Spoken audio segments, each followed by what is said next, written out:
오늘의 헤드라인 뉴스입니다. SK하이닉스가 3분기 매출 24조 4천억 원, 영업이익 11조 3천억 원으로 사상 최대 실적을 올렸습니다. AI 수요 폭증에 HBM, 범용 D램 판매가 급증하며 슈퍼사이클이 본격화됐습니다. 증권가는 4분기에도 실적 개선세가 이어질 것으로 내다봤습니다.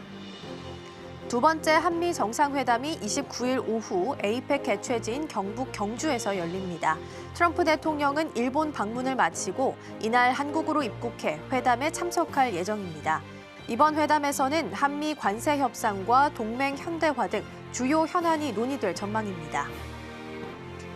일본과 미국이 차세대 원전과 히토류 분야 협력에 합의했습니다. 양국은 핵심 광물 시장 개발을 가속화하고 6개월 내 선정된 프로젝트에 재정 지원을 제공할 계획입니다. 전 세계 유통기업들이 에이펙 CEO 서밋을 계기로 경주 선언을 채택했습니다.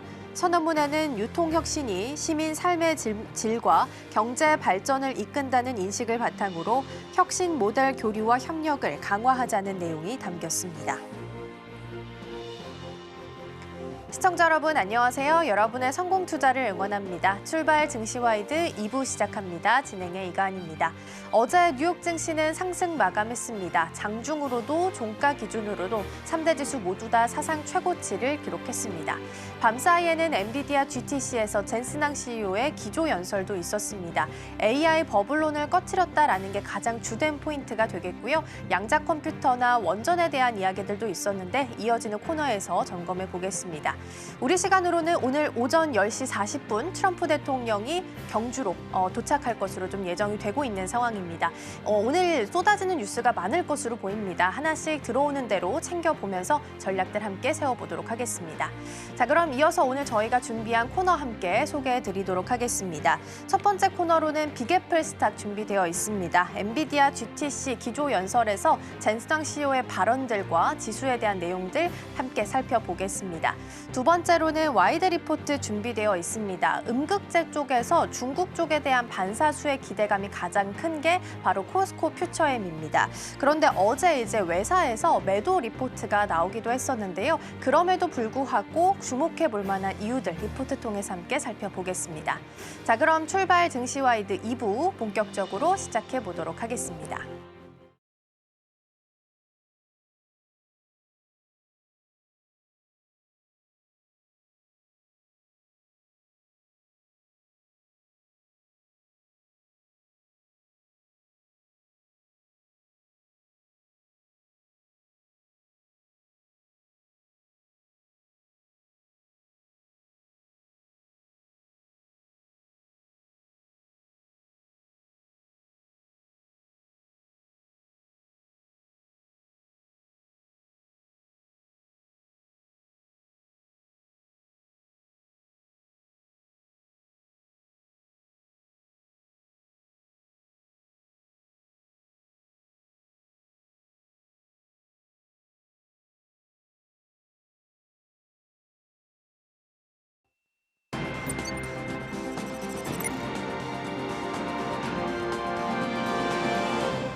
네, 밤사이에는 젠슨항 CEO의 입을 통해서 AI 수요가 여전히 견고함을 확인을 했습니다. AI 칩 매출로 5천억 달러 정도를 전망을 했는데 여기에는 심지어 중국 쪽 매출을 포함시키지 않은 상태입니다. 그렇게 되면 미중 화해 모드가 생기게 되면 추가적으로 룸이 좀 열려 있다라고 긍정적인 해석도 가능할 것 같은데요. 자세한 내용들 이어서 함께 이야기 나눠보도록 하겠습니다. 오늘 도움 말씀에는 서울경제TV 윤경철 본부장 자리해 주셨습니다. 본부장님 어서 오세요. 네, 안녕하십니까. 네, 오늘도 5가지 경제 키워드 준비되어 있고요. 첫 번째부터 함께 만나보겠습니다. 네, 오늘의 첫 번째 키워드입니다. 엔비디아 5조 달러 눈앞입니다.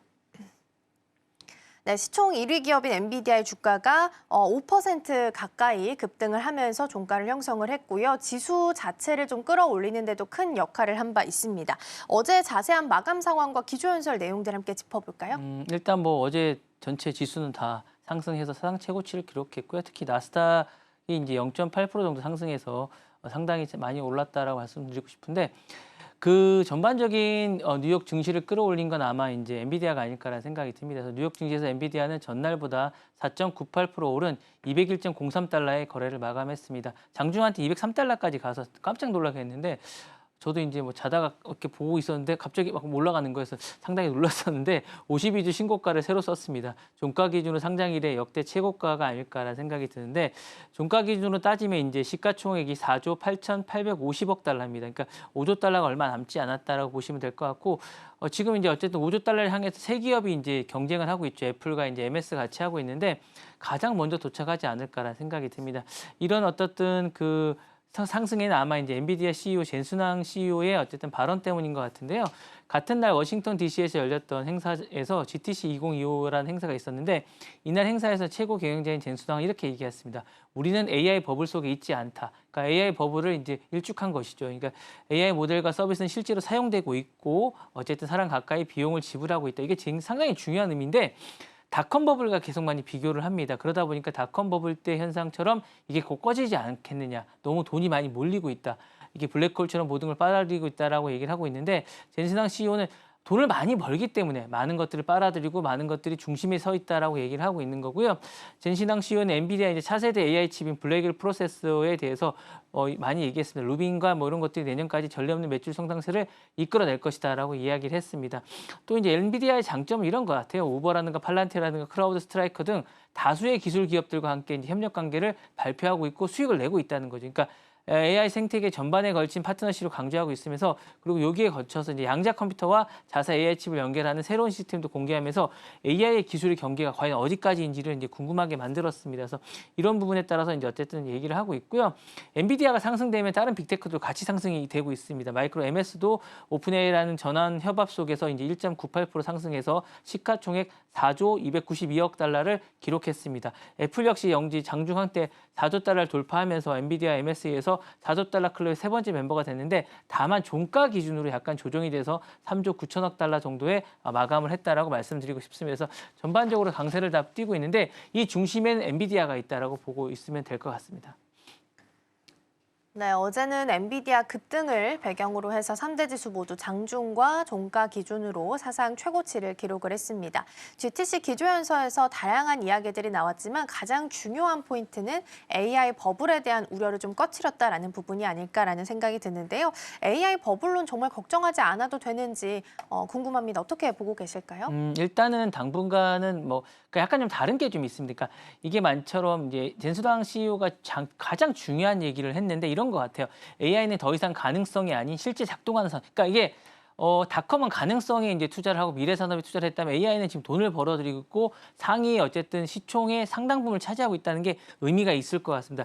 그의 말처럼 AI가 단순한 어떤 실험 단계가 아니라 클라우드 서비스라든가 자율주행이라든가 헬스케어라든가 사이버 보안 등 전 산업에 실질적으로 적용이 되고 있고 돈을 벌고 있다는 거죠. 이게 상당히 중요한 의미입니다. 수익이 없는 기대감이 아니라 닷컴 버블처럼 현금 흐름이 동반된 기술 확산이라는 거죠. 그러니까 돈을 버는 건 상당히 중요하다고 생각하고 있고 이게 어쨌든 트렌드라든가 전체적인 산업이 이동하고 있다는 게 아닌가라는 생각이 듭니다. 그래서 글로벌 자본이 어디로 몰리고 있는지를 명확하게 보여주는 게 아닌가라는 생각이 들고요. 과거의 어떤 석유 기업이라든가 은행의 중심이었던 세계 경제가 이제는 데이터, 반도체 그리고 인공지능 중심으로 바뀌고 있다. 재편되고 있다라고 보는 게 저는 맞을 것 같습니다. 그래서 엔비디아의 시총 상승은 곧 AI 인프라를 장악하는 자가 세계 자본을 주도한다는 어떤 명언이라든가 어쨌든 그런 것들을 남겨주는 시도라고 볼 수 있을 것 같고 이는 곧 금융 질서의 축이 기술 중심으로 바뀌고 있다고 이제 생각하시면 될 것 같고요. 엔비디아의 최근 상승은 또 이런 것 같아요. 미국이 기술 패권을 강화하면서 이제 핵 중심의 어쨌든 군사 패권에서 기술 패권으로 세계를 장악하는 어떤 신호탄이 아닌가라는 생각이 들면서 AI 하드웨어에 보유한 기업이 국가 단위의 어쨌든 그런 경제 영향력까지 행사할 수 있게 된다라는 생각을 분명하게 하게 되기 때문에 우리나라도 이런 산업에 대해서 좀 더 치중하면서 많은 것들을 개발해야 되지 않을까라는 생각이 듭니다. 네, GTC 기조연설에서 다양한 이야기들이 나왔습니다. 일단은 양자컴과 관련해서는 MVQ 링크라고 해서 공개를 했는데 기존의 시장에서는 양자 컴퓨터가 기존 컴퓨터를 대체할 거라고 기대를 했었는데 젠스당 CEO의 코멘트를 들어봤을 때는 GPU가 가지고 있는 연산 특정 기술을 좀 도와주는 가속화시키는 기술로 좀 그칠 것으로 보이면서 어제 양자 컴퓨터 관련주들은 하락하는 모습을 좀 보였었고요. 추가적으로 미국 에너지부랑 관련해서 웨스팅하우스, 카메코, 브룩필드 신규 원전 건설 추진 소식도 있었으니까 함께 참고해서 보시면 좋겠습니다. 자, 이렇게 해서 자세한 마감 상황 먼저 살펴봤고요. 이어서 두 번째 키워드 넘어가 보겠습니다. 네, 오늘의 두 번째 키워드입니다. 결국 AI가 대체입니다.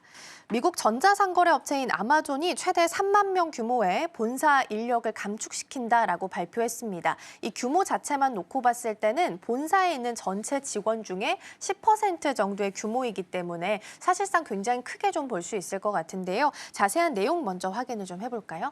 맞습니다. 말씀하셨던 대로 이제 로이터 통신이 보도한 건데 아마존이 본사 인력 약 3만 명을 줄일 계획이라고 얘기를 하고 있고요. 이번 주부터 그러니까 발빠르게 움직이는 것 같아요. 단계적으로 이제 진행되고 있고 인사부서와 기기, 서비스, 운영 부분 등 여러 부서가 영향을 받을 건데 이게 중요한 게 뭐냐면 AI가 이걸 대체할 수 있는 부서라는 겁니다. 그러니까 AI가 대체 불가능한 부서는 그렇지 않겠지만 이게 대체 가능한 인사 HR이든가 뭐 기기라든가 서비스, 운영 부분은 정말로 상담 이런 부분도 상당히 많이 지금 대체되고 있습니다. 아마존을 써보신 분은 알겠지만 정말 고도화되어 있기 때문에 정말 편합니다. 그래서 이런 부분들이 상당수의 이제 상담원들이 있었고 이런 부분이 있는데 이런 인력들이 아마 감축이 되지 않을까, 감원이 되지 않을까 생각이 들고 본사 직원이 지금 한 35만 명 정도 됩니다. 그래서 이런 부분들을 계속적으로 해서 이제 2022년 말부터 이제 진행됐던 부분이 어쨌든 3만 명 가까이 되고 있고요. 이게 효율이라든가 비용 절감으로 하고 있는데 이걸 줄이는 방식이 어쨌든 AI 때문인 거죠. 그러니까 더 많이 줄일 수 있을 부분을 찾고 있고 이 찾는 것도 AI가 하고 있습니다. 자신들이 할 수 있는 일들을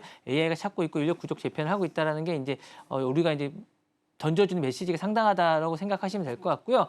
글로벌 경기 둔화와 이제 소비 위축이라고 하지만 실질적으로 이런 방향으로 가고 있다라고. 그러니까 만약에 이렇게 해서 인력을 줄여야 되면 AI가 찾아서 AI가 대체할 수 있는 인력으로 찾게 된다는 거죠. 그러니까 예전과 달라진 겁니다. 예전에는 사람이 찾아서 인위적으로 이제 감축을 했지만 지금은 실질적으로 AI가 할 수 있는 부분을 자기들이 찾고 있다는 거고 단순한 이제 감원이 아니라는 게 이제 문제가 되고 있을 것 같습니다. 조직의 체질 개선과 함께 구조적 전환 단계가 왔다라는 생각이 들고 많은 부분들을 AI가 대체하고 있는데 이 대체할 수 있는 부분 자체도 이제 AI가 찾는 게 상당한 의미가 있을 것 같고 문제는 이게 지금의 그냥 이번 단순으로 그치지 않는 게 아니라 계속 AI가 자용 효율이라든가 효율성을 찾고 있기 때문에 계속되지 않을까라는 염려가 좀 있으면서 이런 부분에 대한 어떤 직업 선택이라든가 이런 방향성이라든가 이런 것들을 참고하셔서 투자하시는 게 저는 좋을 것 같다는 생각이 듭니다.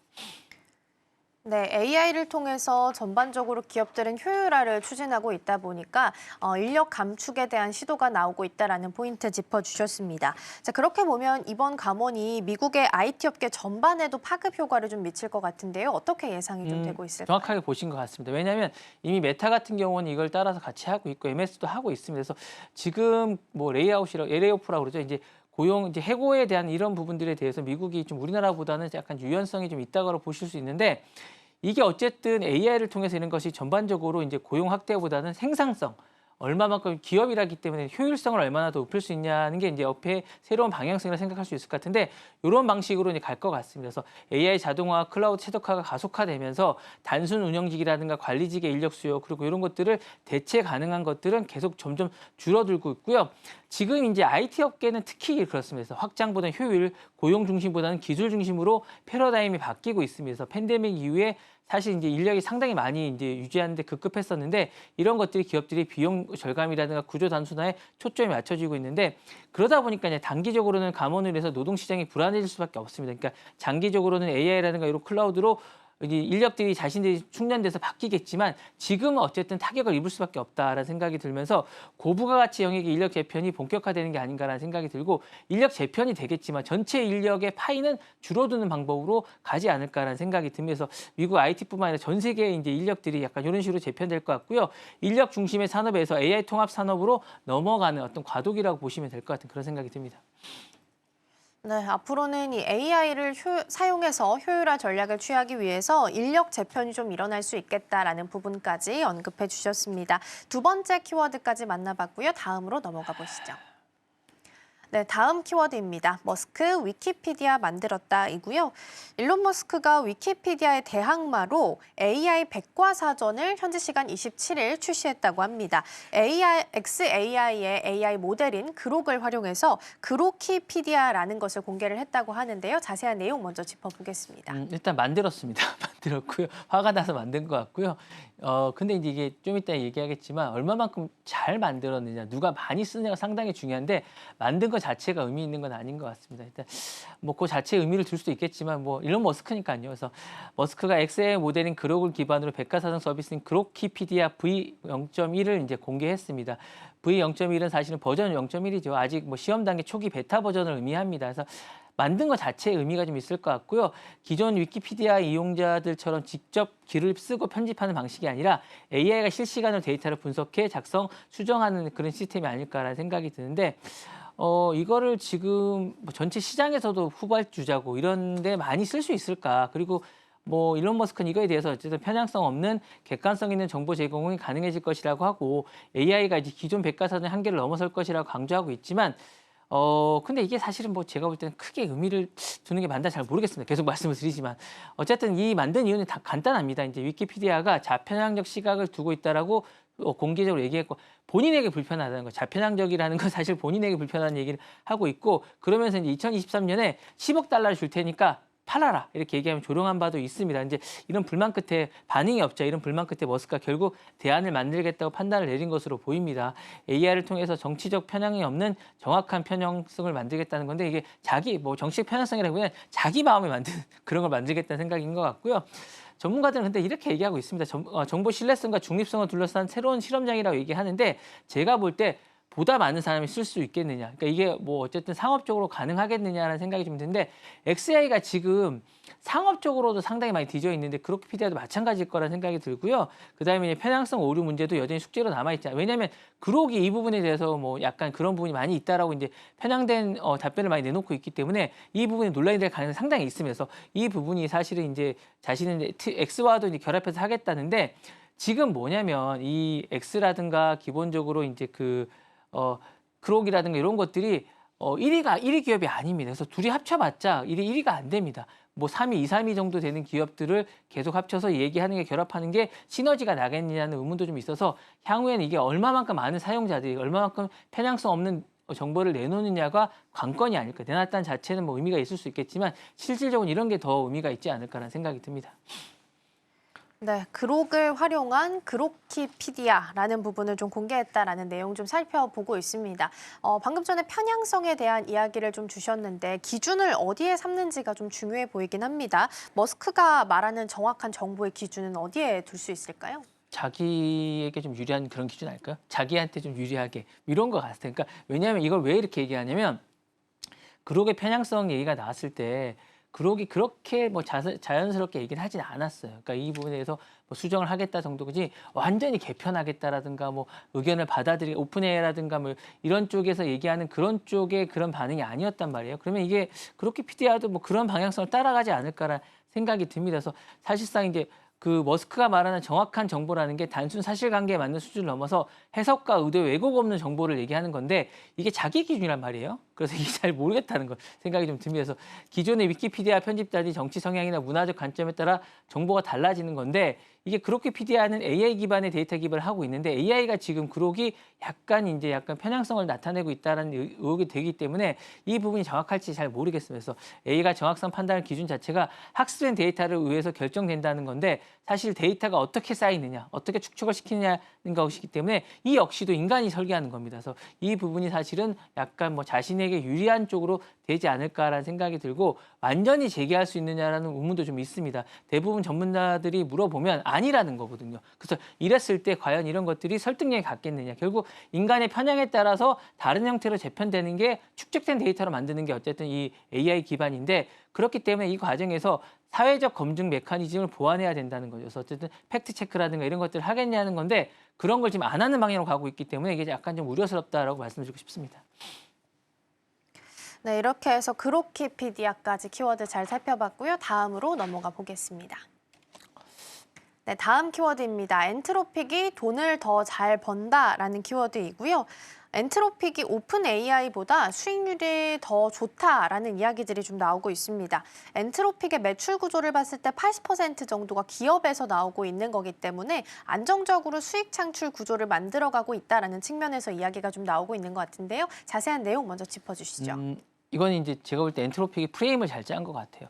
사실상 지금 가장 많이 사용하고 많이 쓰는 건 이제 오픈 AI의 챗 GPT인데 이런 것들보다 이제 투자를 받기 위한 투자가 좀 약간 더 급한 상황, 물론 투자가 많이 되고는 있지만 엔트로픽이 그런 부분에서 투자자들에게 당신들이 지금 우리에게 투자를 해도 괜찮다는 메시지를 보내는 게 아닌가라는 생각이 듭니다. 그래서 자신들은 어떤 수익성 면에서 챗GPT보다 낫다라고 얘기를 하고 있는데 챗GPT는 지금 수익성보다는 확장성으로 지금 가고 있기 때문에 서로가 이제 약간 철학이 좀 다릅니다. 그래서 이렇게 했을 때 엔트로픽이 지금 따라가기 위한 어쨌든 기본적인 자금 확보를 좀 더 많이 해야겠다는 생각에서 이런 발표를 하고 있는 것 같고요.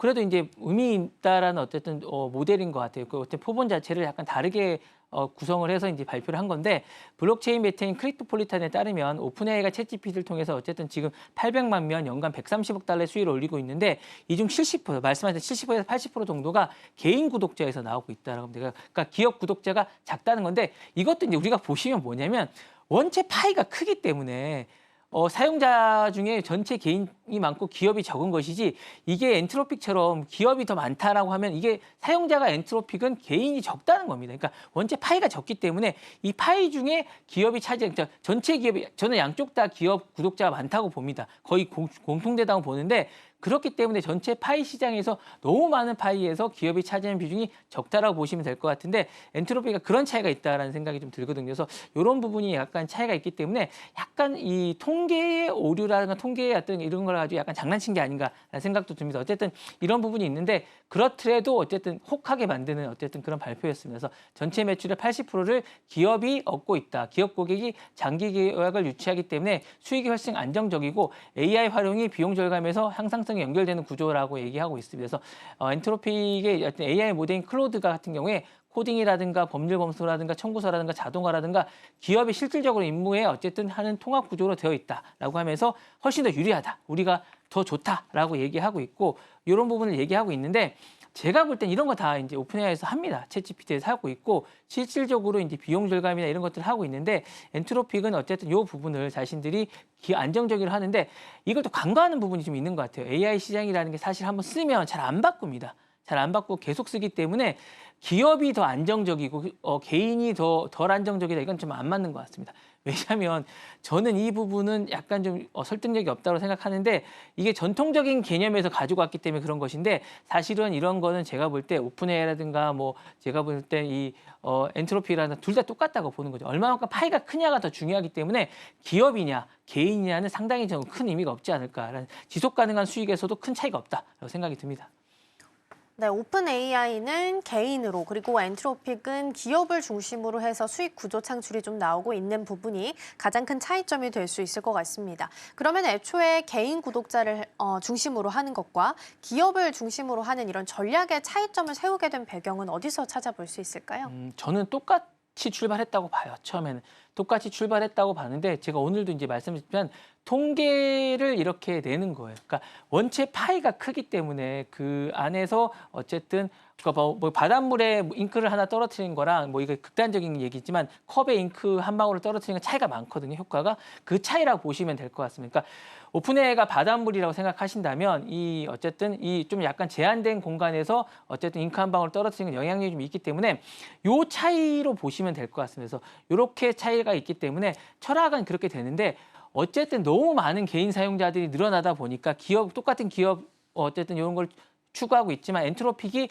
개인 사용자가 줄어들고 있는 거죠. 그러다 보니까 이게 치중하게 되는 게 아닌가라는 생각이 드는 거고요. 기본적으로 양쪽 다 개인 서비스나 기업 서비스를 잘하고 있습니다. 그래서 이 부분은 어쨌든 모델 자체의 철학의 출발이라 다른 게 아니라 출발해서 지금 출발을 같이 했지만 출발을 물론 오픈AI가 먼저 했지만 이 부분에 대해서 어쨌든 지금 종착점에 가는 과정을 갔다 보니까 어쨌거나 기업이 이쪽은 비중이 더 높아진 거고 이쪽은 개인 사용자가 더 많아진 거라는 말씀을 드리는 거고 누가 둘 다 마찬가지인 것 같아요. 누가 개인의 더 인프라를 치중한다거나 기업의 인프라를 치중하는 게 아니라 철저하게 사용자 중심으로 둘 다 가고 있다라는 생각이 드는데 하다 보니 오픈AI가 너무 앞서가다 보니까 이런 게 나온 게 아닌가라는 생각이 좀 듭니다. 그래서 이 부분은 제가 볼 때는 엔트로픽이 상당시 뭐 좋은 기업이고 많은 것들을 하고 있지만 오픈AI가 어쨌든 시장성이라든가 확장성이나 이런 부분에서 상당히 앞서가고 있다는 걸 또 다른 보여주는 단면이 아닌가라는 생각이 듭니다. 네, 오픈 AI랑 엔트로픽 사이에 있어서 수익 창출 구조의 차이점까지 잘 살펴봤습니다. 이어서 마지막 주제 만나보겠습니다. 네, 오늘의 마지막 주제입니다. 1조 달러 슈퍼컴퓨터이고요. 어제 이제 에너지부가 반도체 칩을 설계하고 있는 AMD랑 같이 협력 소식을 밝혔습니다. 10억 달러를 들여서 AI 슈퍼컴퓨터를 구축하는 협약을 맺겠다라는 건데요. 럭스와 디스커버리 두 가지 슈퍼컴퓨터 이름이 언급이 된 상황입니다. 자세한 내용 먼저 짚어보겠습니다. 이제 앞에 얘기했던 이야기가 이제 저는 실질적으로 엔트로픽이 아니라 AMD가 하고 있는 것 같아요. 기업 중심의 철학을 하면서 전체적으로 안정화된 것들을 많이 하고 있다는 생각, 기업이나 관공서를 많이 하고 있다는 생각이 드는데 최근에 어쨌든 AMD가 뭐 오픈AI도 마찬가지고 상당히 많은 기업들과 이제 관계를 맺으면서 수익 모델을 확보하고 있다라고 생각을 하고 있는데요. 점점 더 앞서가고 주가도 상당히 많이 올라갔다고 생각하는데 이런 방식도 저는 좋다고 봅니다. 그래서 어쨌든 이게 과학 연구나 이런 부분에서 도입한 태형 프로젝트에 미 에너지부도 이제 동참하게 됐다는 거죠. 그래서 AMD와 손잡고 10억 달러, 우리나라 돈으로 약 1조 4천억 원 규모의 AI 슈퍼컴퓨터를 구축하기로 한 겁니다. 그래서 치열해지고 있다라는 어쨌든 인프라의 전쟁에서 이 미국이 또 앞서가고 있다는 걸 보여준 단면이 아닌가라는 생각이 드는데 로이터 통신에 따르면 어쨌든 미국 에너지 장관이 리사수 최고 CEO와 함께 AI 슈퍼컴퓨터 구축 협약을 공식 발표했습니다. 그래서 첫 번째 시스템은 어쨌든 럭스라는 거로 앞으로 6개월 내에 어쨌든 완공할 예정이고요. 이건 AI 연구와 시뮬레이션을 초기 플랫폼을 하게 됩니다. 이어서 2028년에 디스커버리라는 이름으로 차세대 초성능 AI 슈퍼컴퓨터를 완성할 예정입니다. 이 시스템은 상당히 의미가 좀 있을 것 같아요. 기후변화, 우리 일기후에 잘 안 맞지 않습니까? 이게 상당히 잘 맞을 것 같고요. 핵융합 에너지, 신소재 탐색 등 국가 전략 산업의 전반적인 것들을 다 하게 될, 인프라를 하게 될 것 같은데 우리나라도 빨리 이런 것들을 했으면 좋겠다는 생각이 좀 들고요. 물론 엔비디아만 매달려 있을 필요는 없을 것 같아요. 이제 AMD도 할 수 있으니까 이런 부분을 하면 좋을 것 같고 AI 반도체 시대의 판도가 변화가 있을 것 같은 그런 생각이 듭니다. 이제 AMD가 이제 AI 칩과 고성능을 활용함으로써 약간 제가 말씀드렸지 않습니까? 엔비디아가 이제 개인이라든가 국가나 다양하게 해서 여러 가지로 이제 앞서가고 있다면 AMD는 정말 기업이라든가 국가 단위의 좀 더 큰 기업과 매출을 올릴 수 있는 거를 전념하고 있다라고 말씀드리고 싶고 이런 것들은 단순한 협력이 아니라 이제 어쨌든 주도권, AI 주도권을 미국이 하려는 어떤 시도로도 볼 수 있을 것 같습니다. 그래서 이런 부분이 서로 윈윈할 수 있는 것들이 계속 성장하게 될 것 같고요. 이제 슈퍼컴퓨터는 단순히 뭐 이런 의미, 연산 이런 게 아니라 향후에는 어쨌든 국가 안보라든가 과학이라든가 연구 산업의 기반이 되는 만큼 이런 것들은 우리도 이제 좀 배우면서 향후에 좀 참고할 필요가 있지 않을까라는 생각이 듭니다. 네, 일단 슈퍼컴퓨터와 관련된 내용까지 먼저 좀 점검을 해봤습니다. AI 액션 플랜을 직접적으로 지원하기 위한 계획이다라고 판단을 해보시면 좋을 것 같고요. 미국 에너지부가 이렇게까지 큰 금액을 투자한 이유도 궁금합니다. 그 배경 어디서 찾아볼 수 있을까요?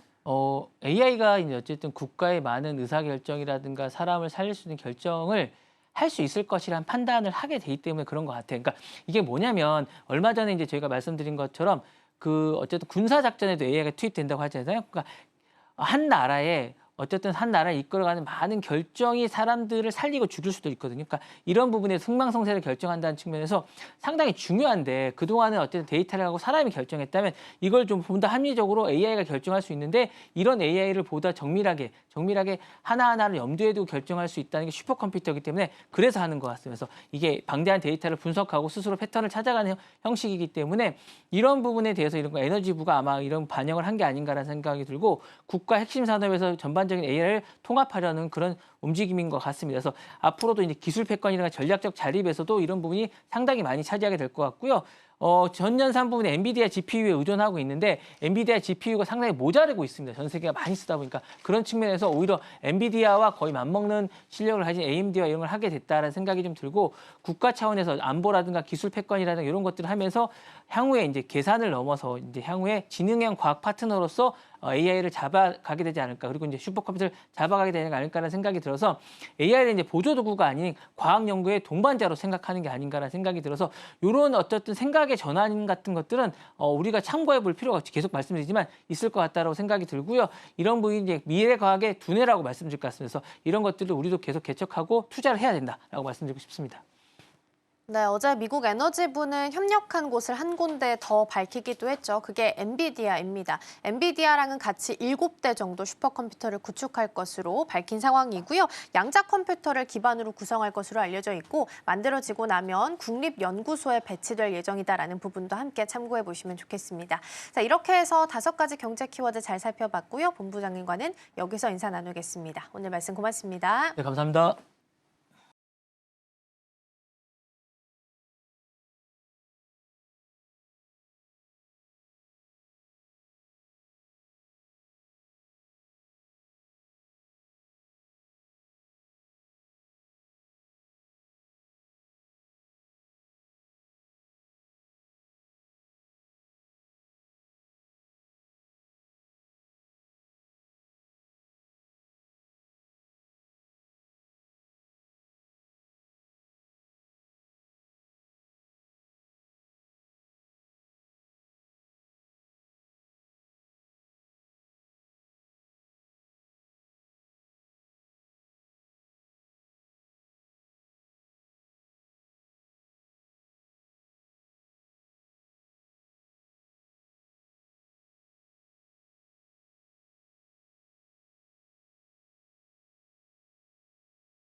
증권가들이 바라보는 종목에 대한 시선들 함께 살펴보겠습니다. 와이드 리포트 시간입니다. 오늘 첫 번째 리포트부터 함께 살펴보겠습니다. 첫 번째 리포트는 포스코 퓨처엠에 대한 SK증권의 시선을 가져와 봤는데요. 리포트 제목은 바로 미중 분쟁 반사 수혜입니다. SK증권은 이번 리포트에서 포스코 퓨처엠의 3분기 실적이 시장 기대치를 크게 웃돌았다고 평가를 내렸습니다. 다만 4분기에는 출하량 감소와 미국 보조금 종료 이슈로 실적이 다소 둔화될 수 있다는 점도 짚었고요. 그럼에도 불구하고 목표 주가는 기존보다 상향 조정을 하면서 30만 원을 제시하는 모습 보였습니다. 투자 의견은 그대로 매수를 유지했습니다. 이번 실적 반등의 배경부터 앞으로의 전망까지 차근차근 짚어보겠습니다. 우선 이번 3분기 실적부터 함께 살펴보시죠. 포스코 퓨처엠은 3분기 매출이 8,748억 원이 집계가 됐고요. 영업이익은 667억 원이라는 숫자가 나오게 됐습니다. 여기서 주목할 점은 바로 영업이익인데요. 시장의 예상치가 257억 원이었는데 이번 실적은 그보다 2배 이상 더 높게 나오게 됐습니다. 작년 같은 기간과 비교를 해보자면 매출 같은 경우에는 5.2% 줄긴 했지만 영업이익 같은 경우에는 무려 4,773%나 급증하는 모습을 보였습니다. 이게 적자에서 흑자로 돌아선 걸 넘어서서 실적이 말 그대로 점프를 했다고 해도 될 만큼입니다. 그렇다면 이번 깜짝 실적의 배경에는 어떤 요인들이 있었는지 하나씩 차근차근 살펴보겠습니다. 일단 먼저 첫 번째 배경으로는 양극재 출하량이 굉장히 크게 증가를 했다는 점입니다. 양극재는 전기차 배터리 안에서 전기를 저장하고 또 내보내는 역할을 하는데요. 쉽게 말해서 배터리의 심장 같은 부품이라고 보시면 되겠습니다. 포스코 퓨처엠의 3분기 양극재 출하량은 약 14,800톤으로 추정이 되고 있습니다. 2분기와 비교를 하자면 무려 85%나 증가한 수치고요. SK증권은 이 부분을 실적 개선의 가장 큰 원인으로 꼽고 있습니다. 실제로 양극재 사업에서만 지금 522억 원의 영업이익이 났습니다. 전분기보다 약 700억 원이나 늘어나게 됐고요. 지금 포스코 퓨처엠의 양극재는 GM이나 또 유럽 고객사를 중심으로 판매량이 굉장히 빠르게 확대가 되고 있는 상황입니다. 그리고 두 번째 배경도 살펴보겠습니다. 두 번째 배경은 바로 광양 전구체 공장이 본격적으로 가동에 들어갔기 때문입니다. 포스코퓨처엠은 올해 상반기에 연간 4만 5천 톤 규모의 전구체 공장을 광양에 새로 지었습니다. 하반기부터 이 공장이 본격적으로 가동에 들어가기 시작했는데요. 전구체는 양극재를 만들기 위한 중간 단계 소재입니다. 이걸 외부에서 사오지 않고 직접 생산을 하게 되면 원가를 낮출 수가 있고 수익성은 더 높일 수가 있게 됩니다. 쉽게 말하면 수직 계열화 효과가 이렇게 3분기 실적에 제대로 반영이 됐고요. 세 번째 배경으로는 일회성 수익 요인이 있었습니다. SK증권은 이번 실적에서 한시적인 수익이 일부 반영됐다고 짚었는데요. 우선 3분기에는 지난 분기에 손실로 잡아놨던 재고 손실 금액이 일부 환입이 됐습니다. 쉽게 말해 가격이 떨어질 걸로 예상을 하고 미리 손실 처리를 해놨던 재고가 생각보다 나쁘지 않게 잘 팔리게 되면서 다시 이익으로 잡히게 된 거고요. 또 하나는 2분기까지 실적에 부담을 줬던 전구체 평가 손실이 사라지게 됐습니다. 이건 뭐냐면 지금 회사 내부에서 생산하고 있는 전구체의 가치를 낮게 평가해서 미리 손실을 반영해뒀던 겁니다. 그런데 이번 분기에는 이 부분이 실제 손실로 이어지지 않게 되면서 추가적인 수익 효과로 작용을 했습니다. 여기에다가 기타 일회성 수익까지 더해지면서 실적이 이번에 더 좋아지게 된 건데요. 다만 이런 수익 같은 경우에는 일시적이기 때문에 좀 다음 분기에도 반복이 된다고 볼 수는 없겠습니다. 그렇다면 이번에는 음극재 쪽도 함께 짚어보도록 하겠습니다. 사실 3분기 음극재 부문은 매출이 다소 줄어든 모습이었습니다. 전분기에는 423억 원이었고요. 이번 분기에는 254억 원이 나오게 되면서 약 40% 정도 감소를 하게 됐습니다. 그런데 여기에는 주목할 만한 변화도 있었는데요. 일단 바로 중국 의존도를 낮춘 구조 전환과 함께 미국 완성차 업체와 대형 계약을 맺었기 때문입니다. 포스코퓨처엠은 지난 10월 14일에 미국의 한 완성차 업체와 무려 6,700억 원 규모의 천연 흑연 음극재 공급 계약을 맺었습니다. 이 계약 같은 경우에는 회사 설립 이후에 최대 규모로 꼽히고 있고요. 그 배경에는 미중 무역 갈등이 있습니다. 사실 최근 중국이 흑연 수출을 통제하기 시작했었습니다. 이런 상황에서 중국이 아닌 지역에서 안정적으로 공급할 수 있는 회사들의 관심이 쏠리고 있었습니다. SK증권도 이 점을 높이 평가하게 되면서 지금 미중 갈등 반사이익 효과에 주목을 해야 한다라고 이야기를 하고 있습니다. 기초 소재 부문도 간단히 짚어보도록 하겠습니다. 3분기 기초 소재 매출은 3,414억 원, 그리고 영업이익의 경우에는 193억 원이라는 숫자가 추산이 되고 있습니다. 매출 같은 경우에는 전분기와 좀 비슷한 수준을 유지를 했지만 국제 유가가 출렁이게 되면서 화학 제품 쪽의 이익률이 조금은 줄어든 모습인데요. 그럼에도 불구하고 기초 소재 부문은 여전히 포스코퓨처엠의 안정적인 수익 기반 역할을 하고 있습니다. 그렇다면 다음 분기, 즉 4분기의 전망은 어떨까요? SK증권은 4분기 영업이익을 151억 원으로 추산을 하고 있습니다. 이번 3분기가 지금 667억 원이었기 때문에 무려 77%나 줄어드는 수치로 확인이 되고 있습니다. 그 이유는 크게 두 가지가 꼽히고 있는데요. 먼저 첫 번째로는 연말 재고 조정입니다. 지금 고객사들이 연말을 앞두고 창고에 쌓인 재고를 줄이려는 움직임이 나타나면서 포스코퓨처엠의 양극재 출하량도 감소할 것으로 보여지고 있습니다. 3분기에는 14,800톤에서 4분기에는 11,000톤 정도로 줄어들 전망이고요. 그리고 두 번째 이유로는 바로 미국 전기차 보조금이 폐지가 됐기 때문입니다. 미국은 그동안 IRA 정책에 따라서 전기차를 살 때 세금 혜택을 제공해 왔습니다. 이게 10월부터 일부 만료가 되면서 완성차 업체들이 전기차 생산을 줄이고 있다는 분석들이 나오고 있습니다. 그리고 결국에는 이런 흐름들이 양극재 수요 감소로도 이어지고 있는 상황인데요. 셀 메이커들과 완성차 업체들 입장에서는 원가 부담이 더 커질 수 있다는 전망들이 나오고 있습니다. 이제 증권사의 전망을 정리해 보겠습니다. SK증권의 경우에는 포스코퓨처엠에 대해서 투자 의견 매수 유지했고요. 목표 주가는 30만 원으로 상향하는 움직임을 보였습니다. 그 근거는 크게 세 가지를 들어볼 수가 있겠는데요. 전구체와 음극재의 그런 직접 생산을 하게 되면서 수익성이 좋아지게 됐고요. 그리고 미중 무역 갈등 속에서 반사이익을 얻을 수 있는 구조라는 점, 그리고 세 번째로는 7월 유상증자 이후에 재무 건전성이 좀 개선이 되고 있다는 점입니다. 실제로 부채 비율은 작년 3분기에는 192%였는데 이번 3분기에는 104%까지 크게 낮아지기도 했습니다. 다만 여기서 주의할 점도 하나 있습니다. 바로 최근에 주가가 너무 급하게 올랐다는 점입니다. 10월 한 달 사이에만 포스코 퓨처엠 주가가 무려 67% 가까이 급등했는데요.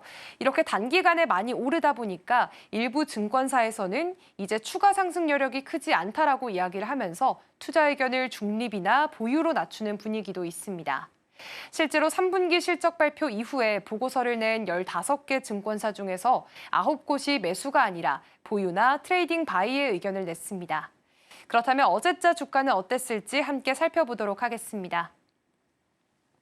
어제 포스코 퓨처엠의 주가는 2% 가까이 하락을 하면서 24만 1,000원 선에서 거래를 마쳤습니다. 이건 최근 주가가 빠르게 오른 데 따른 단기 피로감과 함께 또 4분기 실적 둔화 우려가 시장에서 일부 반영된 결과로 풀이가 되고 있습니다. 그렇다면 다음 리포트로 넘어가 보겠습니다. 이번에는 한미약품에 대한 DS투자증권의 분석을 가져와 봤습니다. 제목은요, 위고비보다 더 좋은데요? 라는 제목을 가지고 있습니다. DS투자증권은 이제 한미약품의 목표 주가를 기존보다 더 높인 51만 원으로 상향했고요. 매수는 유지 의견을 내놨습니다. 이 핵심은 바로 한미약품이 개발 중인 비만 치료제 에페글레나타이드입니다. 최근 이 약품이 임상 3상 주요 결과를 발표했는데요. 이른바 탑라인 데이터가 긍정적으로 나오게 되면서 시장에서도 큰 관심을 모으고 있습니다. 이 임상 결과가 어떤 의미를 가지고 있는지, 그리고 DS투자증권은 어떻게 바라보고 있는지 차근차근 정리해 보도록 하겠습니다. 일단 지난 10월 27일에 한미약품이 비만 치료제 에페글레나타이드의 임상 3상 결과를 공개했습니다. 이번 임상은 국내 비만 환자 448명을 대상으로 진행이 됐고요. 총 40주 동안 약물을 투여한 다음에 체중 감소 효과와 안정성을 확인한 시험이었습니다. 그렇다면 먼저 체중 감소 효과부터 살펴보도록 하겠습니다. 이번 임상에서 사용됐던 분석 방식은 크게 두 가지였습니다. 일단 첫 번째로는 FAS-TP 기준과 FAS-EE 기준이 있는데요.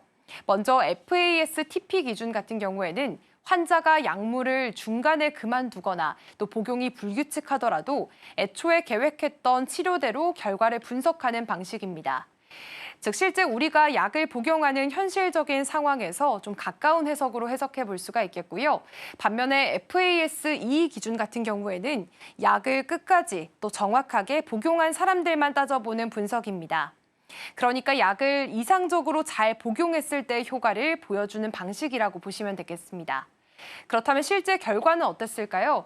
일단 FAS-TP 기준으로는 약 마이너스 9.75% 감소한 것으로 나타나 있고요. FAS-EE 기준으로는 약 마이너스 9.83% 체중 감소율이 각각 나오게 됐습니다. 결국 둘 다 거의 10%에 가까운 감량 효과를 보였습니다. 그리고 주목할 만한 부분은 이 두 방식 간의 차이가 0.08%밖에 나지 않았다는 점도 굉장히 눈에 띕니다. 이건 무슨 뜻이냐면 중간에 약 복용을 중단한 사람이 거의 없었다. 즉 환자들이 끝까지 약을 잘 복용을 했고 부작용 없이 수능도가 높았다는 걸 보여주는 대목입니다. 그리고 이번 임상에서 가장 주목할 만한 부분은 바로 안정성이었습니다. 사실 우리가 잘 알고 있는 GLP-1 계열 치료제 같은 경우에는 보통 오심이나 구토, 설사 같은 소화기계 부작용들이 굉장히 자주 나타나게 됩니다. 그런데 한미약품의 에페글레나타이드는요, 이 부작용 비율이 눈에 띄게 낮았습니다. 오심 같은 경우에는 약 16.7%, 구토는 11.7%, 설사는 17.7% 수준이었고요. 이 수치가 어느 정도냐면 경쟁 약물인 노보노디스크와 비교를 해봤을 때 굉장히 낮은 수준이었습니다. 그러니까 에페글레나타이드는 주요 부작용 발생률이 위고비의 절반 수준이었다는 겁니다. 그렇다면 이 내용들이 어떻게 이뤄지게 됐냐? 회사 입장에서는요, 지금 이렇게 부작용이 작았던 이유로 자사의 랩스커버리 플랫폼을 제시를 하고 있습니다. 이 기술 같은 경우에는 약물이 몸속에서 일정하게 작용을 할 수 있도록 혈중 농도를 안정적으로 유지해주는 그런 플랫폼을 말합니다. 쉽게 말해 약물의 농도가 확 올랐다가 확 떨어지지 않고 고르게 유지되게 설계된 기술입니다. 보통 약물의 최고 농도와 최저 농도의 차이가 크면 몸에 부담이 가고요. 그리고 부작용이 잘 나타나게 됩니다. 그런데 에페글레나타이드의 경우에는 이 격차가 작습니다. 즉 몸에 스트레스를 덜 준다는 결과가 나온 건데요. 실제로 에페글레나타이드의 PTR, 그러니까 이 약물 농도 최고점과 최저점의 비율은 1.4 수준으로 확인이 됐습니다. 이건 굉장히 안정적인 수치고 약이 몸 안에서 부드럽게 작용을 하고 있다는 뜻입니다. 그리고 여기서 하나 더 짚어볼 부분 더 살펴보도록 하겠습니다. 사실 GLP-1 계열 같은 경우에는 보통 64주에서 68주 정도 약을 투여한 다음에 이 효능을 평가를 하게 됩니다. 그런데 한미약품은 이번에 식약처의 빠른 허가 요건에 맞춰서 지금 40주차 중간 결과를 발표한 상태고요. 그러니까 앞으로 24주를 더 투여한, 즉 64주차의 최종 결과도 공개될 예정입니다. 그런데 여기서 흥미로운 점은 이 계열의 약물이 지금 일정 기간이 지나면 효과가 멈추는 플래토 구간에 들어가게 되는데요. 그런데 에페글레나타이드의 경우에는 40주 시점에서도 체중 감소가 여전히 진행이 되고 있다는 점입니다. 즉 효과가 아직도 진행 중이라는 얘기고요. 따라서 64주차에 내놓게 될 결과에는 더 큰 감량 효과를 기대해봐도 좋겠다라는 분석들이 나오고 있습니다. 그리고 이번 임상에서 눈에 띈 그룹들이 있었습니다. 바로 BMI 30 미만의 여성 환자군이었는데요. 이 환자군의 경우에는 무려 체중 감소율이 마이너스 12.2%에 달했습니다. 전체 참여자들 가운데서도 가장 우수한 결과였고요. 이 수치가 왜 중요하냐면 지금 대한비만학회 통계에 따르면 국내 여성 비만 환자 대부분이 BMI 25에서 29.9 구간 사이에 속해 있습니다. 즉 과체중 범주에 속해 있는데 쉽게 말해 국내 주요 환자층에 딱 맞는 효과를 에페글레나타이드가 보여줬다는 분석입니다. 그렇기 때문에 이 약물이 한국 여성 환자에게 특히나 잘 맞는 약물일 수 있다는 점에서 의미가 크다고 볼 수가 있겠습니다. 이렇게 안정성과 효능을 갖췄다라는 게 이번 임상 3상 결과에서 드러났는데 사실 가격 경쟁력도 에페글레나타이드의 가장 큰 강점입니다. 다음 장 넘겨서 확인해 보도록 하겠습니다. 네, 뒤에 보시면은 지금 왼쪽이 위고비의 국내 공급가고요. 오른쪽이 마운자로의 국내 공급가를 가져와 봤습니다. 현재 국내에서 판매 중인 위고비나 마운자로의 공급가는 최소 22만 원에서 그리고 많게는 지금 52만 원까지로 책정이 되어 있습니다. 특히나 고용량 마운자로 같은 경우에는 80만 원대까지 올라갈 것으로 추정이 되고 있는데요. 아직까지는 가격이 형성이 되지 않은 상태입니다. 그런데 한미약품의 경우에는 에페글레나타이드를 10만 원대 중반대부터 공급할 계획입니다. 즉 위고비의 절반 수준으로 지금 나오겠다는 거고요. 가격 부담을 줄여서 미용 수요 중심의 국내 시장을 적극적으로 공략하겠다는 전략을 확인해 볼 수가 있겠습니다. 특히나 지금 국내 같은 경우에는 고도비만 환자보다는 체형 관리 목적의 수요가 훨씬 많은 구조입니다. 그렇기 때문에 이 시장에서는 결국 가격이 곧 점유율이다라는 공식이 적용이 된다고 볼 수가 있겠습니다. 다음 장 넘겨보도록 하겠습니다. 네, 일단 DS투자증권 같은 경우에는요. 에페글레나타이드가 국내 비만 치료제 시장에서 과반 이상의 점유율을 차지할 수 있다고 분석을 했습니다. 최대 52.8%까지 차지할 수 있다는 전망들이 나오고 있는데요. 그 근거는 크게 4가지가 있습니다. 일단 첫 번째로는 부작용이 적기 때문에 환자들이 끝까지 이 약을 복용할 수 있다는 점이 강점으로 꼽히고 있고요.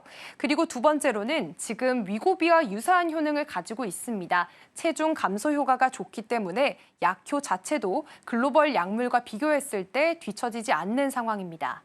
그리고 세 번째로는 이제 한국인을 대상으로 한 맞춤형 데이터이기 때문에 지금 국내 환자군에서는 특히나 효과가 더 좋게 나타났다는 점입니다. 그리고 마지막으로는 합리적인 가격 경쟁력을 갖추고 있는데요.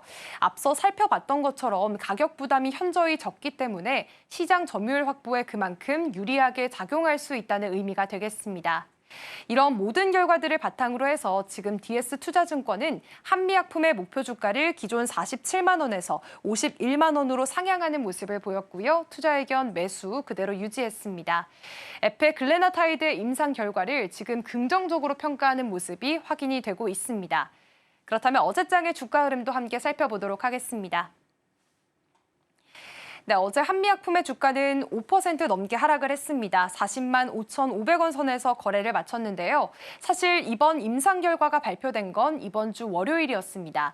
그날 당시에는 무려 26%나 급등을 하면서 시장에 관심을 모았고요.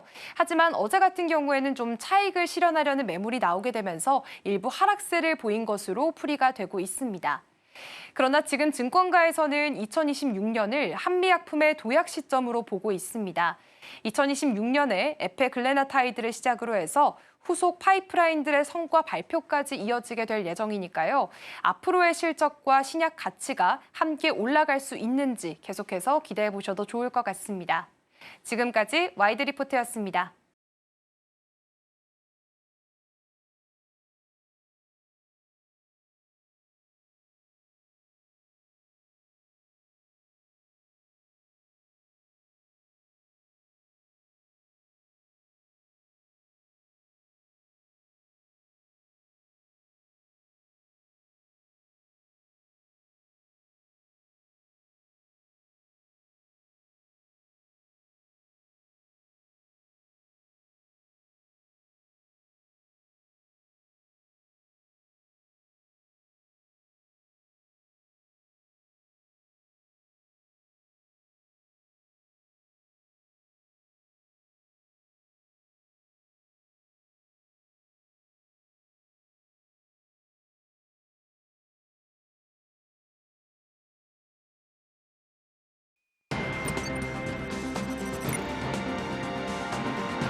네, 개장까지 10분 남은 시점 스탁포인트 시작하겠습니다. SCTV 황민혁 전문가와 함께합니다. 어서 오십시오. 네, 안녕하십니까.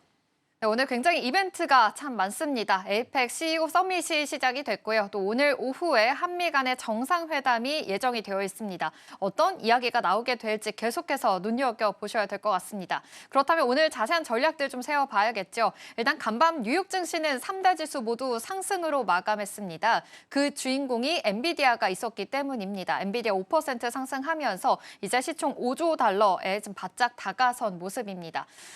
지금 CEO의 발언 연설들이 있었죠. 아무래도 AI 낙관론에 대해서 지금 우세하다라는 이야기 함께 나오고 있고요. 이 컨퍼런스 안에서도 이제 최신 칩이 5천억 달러 관련해서 매출을 달성할 수 있을 것이다라는 전망들이 계속해서 나왔습니다. 전반적으로 좀 반도체 안에서의 훈풍들이 돌고 있는 가운데 우리 안에서의 전략들은 어떻게 체크해 봐야 되는지 하나씩 짚어보겠습니다. 네, 오늘 아침에 SK하이닉스 실적이 나왔습니다. 이 점부터 먼저 짚어봐야겠죠. 아무래도 요즘의 증시를 계속해서 이끌고 있는 것은 반도체 투톱이고 그 중심에서 또 실적 발표까지 지금 예고가 되어 있는 상황입니다. SK하이닉스 예상 시간보다 더 빠르게 나왔거든요. 일단 실적 발표 잘 나왔습니다. 영업이익이 10조 원을 돌파하면서 11조 원 돌파를 한 모습이고 매출도 24조 원 돌파했습니다. 먼저 이와 관련해서 이야기 나눠보겠습니다. 전문가님 영업이익이 이제 창사 이래 최대 실적이 나왔습니다. 매출도 크게 찍혔고요. 사실 뭐 12조 클럽에는 실패했지만 그래도 계속해서 좀 잘 갔다라는 점에서 긍정적으로 해석을 해볼 수가 있을 것 같은데 지금 프리 시장에서도 3.4% 올라가면서 출발할 것으로 보입니다. SK하이닉스 실적 어떻게 보셨을까요? 네, 실적이 잘 나올 거라고 예상을 많이 했었죠. 그리고 기대치에 충분히 부합하는 실적이 나왔고요. 보통 실적이 좀 안 나오는 경우, 조금 그런 경우에는 시간보다 또 늦게 발표하는 경우들이 있는데 네. 만약에 실적이 정말 잘 나왔다, 자신감 있는 경우에는 좀 더 일찍 발표를 하죠. 하이닉스의 경우에도 이제 그런 부분이라고 생각하시면 될 것 같고요. 일단 지금 미국에서도 간밤에 엔비디아의 주가도 많이 올랐습니다. 결국 AI 쪽에 대한 이 비관론적인 부분들이 좀 최근 들어서 얘기가 많이 나왔었죠. 결국 지금 거품이 좀 많이 있다, 이런 발언들이 있었지만 엔비디아의 젠슨 왕은 그렇게 발언하지 않았죠. 결국은 엔비디아는 거품이 아니다. 그 AI 쪽은 아직은 거품이 아니다라고 얘기를 했었고 실제로 이제 성과, 이 실적으로 보여주고 있기 때문에 그렇다면 이제 앞으로의 실적이 더 좋아질 수 있는가? 만약에 지금의 실적이 최고치라고 한다면 주가는 당연히 빠질 수밖에 없죠. 하지만 지금의 이 실적이 그대로 또 유지가 되고 앞으로의 실적 전망치 역시도 더 높게 보고 있기 때문에 하이닉스나 지금 AI 관련주 또 반도체 관련주들의 경우에는 지금의 이 상승, 이 성장이 지금 아직은 끝나지 않았다, 이렇게 보시는 게 좋을 것 같습니다. 최소한 올해 넘어서 내년까지도 좀 좋게 보고 있는 그런 이제 상황들이 많이 있는데요. 물론 지금 이제 각 나라에서도 지금 현재 AI 쪽에 대한 필요성을 많이 느끼고 있고 이쪽에 대한 투자도 많이 진행이 되고 있고 그다음에 실제 성과까지 이루어지고 있는 상황이기 때문에 하이닉스의 실적과 그리고 삼성전자도 실적이 확정치가 좀 남아 있거든요. 삼성전자마저도 실적이 좀 잘 나오게 된다면 결국 이제 뭐 이쪽에 대한 사업에 대해서는 큰 걱정 없이 상승에 대한 기대감을 계속 가져볼 수 있다. 이렇게 볼 수가 있겠죠. 일단 오늘 같은 경우에는 하이닉스 그리고 삼성전자의 주가가 아침에 움직임 뭐 이것보다는 이제 장이 개장되고 나서 움직임이 더 중요하겠지만 어제 같은 경우에는 이제 시장의 분위기 자체가 좀 하락 분위기를 많이 탔습니다. 뭐 하이닉스 실적이 발표되기 전에 이걸 매도했다라기보다는 전반적으로 이제 코스피 지수가 4,000포인트를 넘어갔고 이 가운데서 이 정도면 주가가 좀 많이 올라갔는데라고 생각하는 이 단기 관점으로 이제 대응하는 이 물량들이 일부 좀 빠져나왔다라고 보시면 되고요. 그리고 지금 시장을 주도하고 있는 건 사실 반도체 쪽이 시장을 주도하고 있죠. 그래서 삼성전자와 하이닉스가 만약에 주가가 꺾인다라고 한다면 역시 뭐 시장도 역시 꺾일 가능성이 있고요. 그래서 일단 지금 현재로서는 시장의 분위기 안에서 삼성전자하고 하이닉스의 주도주로서의 있던 위상이라든지 현재 위치는 좀 변하지 않을 것 같다라고 생각이 들고요. 그리고 4,000포인트 위쪽에 올라갔을 때도 역시 이 두 기업이 시장을 조금 더 주도하지 않을까 이렇게 저는 생각하고 있습니다. 네, 역시나 반도체 안에서 시장을 계속해서 주도해 나갈 수 있을 것이다라는 긍정적인 모멘텀 주셨습니다. SK하이닉스 매출 안에서 이야기를 좀 따져보자면 내년에 HBM 공급에 대해서도 지금 협의를 모두 마쳤다라는 이야기 함께 나오고 있고요. 뭐 4분기부터 출하를 시작할 것이다. HBM4에 대해서도 계속 이야기 모멘텀 있는 만큼 이 안에서의 랠리들 어디까지 올라갈 수 있을지를 좀 따져봐야 될 것 같은데요. 간밤에 엔비디아 GTC 컨퍼런스가 있었기 때문에 이와 관련해서 함께 또 전략을 세워봐야 될 것 같습니다. AI 버블론 있었잖아요. 그런데 네. 다시금 이거를 일축시키는 발언들을 내놓게 되면서 전반적으로 다시금 훈풍이 들었습니다. 그렇다면 SK하이닉스의 실적도 잘 나왔고 이제 이런 빅테크 기업들과 함께 이 반도체 투톱 계속해서 협력하게 이어가겠다라는 전망들이 나오고 있으니까 이러한 랠리들 어디까지 더 이어갈 수가 있을까요? 제가 볼 때는 지금 같은 경우에 사실 가격적인 부담감을 좀 느낄 수는 있어요. 네. 그런데 우리가 거품이라고 얘기를 하는 건 주가가 과도하게 올라갔을 때 거품에 대한 얘기가 나오거든요. 근데 거품이라는 단어 자체가 저는 나쁘게 보진 않아요. 시장이 올라갈 때 이 상승장에서는 거품이라는 얘기는 분명히 나올 수밖에 없어요. 그렇기 때문에 상승장이라고 보셔야 되고요. 예전에 우리가 뭐 한때 뭐 2020년도, 2021년도에 주가가 올라갔을 때 당시에도 사실 굉장히 많은 상승이 나왔던 종목들이 있었죠. 예를 들어서 카카오라든지 네이버라든지 뭐 그 당시에 삼성전자도 많이 올라갔었고 그리고 또 이 진단키트라든지 이런 관련주들도 되게 많이 올라갔거든요. 근데 그 당시에도 올라갈 때마다 거품 얘기했지만 그 과정들을 더 넘어서 정말 많이 상승이 있었거든요. 지금 같은 경우는 삼성전자라든지 하이닉스 지금 뭐 거품론에 대한 얘기가 나오고 있기는 하지만요. 지금 나오는 이 거품론에 대한 얘기는 결국은 추가 상승의 가능성이 저는 오히려 더 높은 이 상황이기 때문에 거품에 대한 얘기가 좀 나오고 있지 않나라고 생각을 합니다. 실제로 AI 쪽에 대한 투자를 했을 때 좀 거품론에 대해서 걱정을 하고 우려를 하고 그다음에 또 매도를 해야 될까를 고민하는 사람들은 개인들이지 실제로 기관하고 외국인들의 입장에서는 사실 뭐 이걸 여기가 고점이라고 인식하는 분들은 아마 별로 없을 거예요. 그래서 개인들이 사실 팔면 주가는 올라가게 되어 있거든요. 그러니까 지금 같은 경우에는 저는 삼성전자하고 하이닉스를 만약에 보유하고 있다라고 한다면 중간에 이렇게 흔들리는 과정에서 물량을 굳이 뺏길 필요는 없지 않을까라고 생각을 합니다. 그래서 일단 이 두 종목에 대해서는 앞으로도 충분히 전망으로 봤을 때는 더 올라갈 수 있는 여지가 있다. 저는 이렇게 말씀드리겠습니다. 그럼 앞으로 쏟아질 만한 뉴스에 더 주목을 좀 해봐야 될 것 같습니다. 지금 이 에이펙 CEO 서밋이 개막을 했잖아요. 여기에 젠슨 CEO가 이제 방한을 합니다. 여러 가지 이제 협력 소식들까지 쏟아지게 될 텐데 AI 칩에 대한 공급 계획을 이제 말하겠다라는 발표도 예정이 되어 있다고 하거든요. 그럼 우리가 어떤 점에 조금 더 주목해서 바라봐야 될까요? 젠슨 왕이 갑 중에 갑입니다. 엔비디아 젠슨 왕이 한국에 방문을 하고 네. 그다음에 여기서 이제 AI 에이펙에서 이제 CEO 서밋을 또 여기서 이제 개최가 되는데 이게 지금 이제 31일까지 개최가 되는 거예요. 그래서 여기에서는 가장 중요한 건 각 나라의 가장 중요한 그 기업의 CEO들이 이 자리에 참여를 하고 거기에서 이제 중요한 논의들이 논의들을 하게 됩니다. 그리고 이 과정에서 서로 간에 대화하는 과정에서 계약도 체결이 되는 경우들이 많이 있거든요. 이번에는 결국 이제 뭐 지금 전 세계가 가장 주목하고 있는 CEO는 엔비디아의 젠슨 왕입니다. 그래서 이 젠슨 왕 CEO가 한국에 방문을 하고 그리고 이 과정에서 삼성전자 그리고 하이닉스 그리고 또 현대차 이 수장들을 만나거든요. 네. 이 만나는 과정에서 분명히 또 계약과 관련된 소식이 있을 거고요. 그리고 하이닉스 입장에서는 엔비디아 쪽을 거의 뭐 주축으로 지금 성장을 해왔는데 과연 어느 정도의 더 이 굳건한 동맹 관계를 유지할 수 있을까라는 부분. 그리고 또 삼성은 이 틈을 어떻게든 삐집고 들어갈 수 있을까. 그래서 젠슨왕의 발언 하나하나가 되게 중요한 시기일 것 같습니다. 그래서 삼성전자하고 하이닉스, 뭐 그리고 현대차까지도 사실 지금 많이 거론이 되고 있는데 지금으로서는 이제 이 만남을 통해서 주가의 상승 탄력을 받을 수 있긴 하겠지만요. 근데 엔비디아 쪽에서 젠슨왕의 발언 자체가 한쪽으로 좀 편파되는 발언이 좀 나오게 된다면 이것 또한 문제가 좀 될 수가 있겠죠. 그래서 일단은 현재로서는 지금은 삼성이라든지 하이닉스 쪽에는 분명히 좀 호재성 이야기가 좀 나오지 않을까 이렇게 예상하고 있습니다.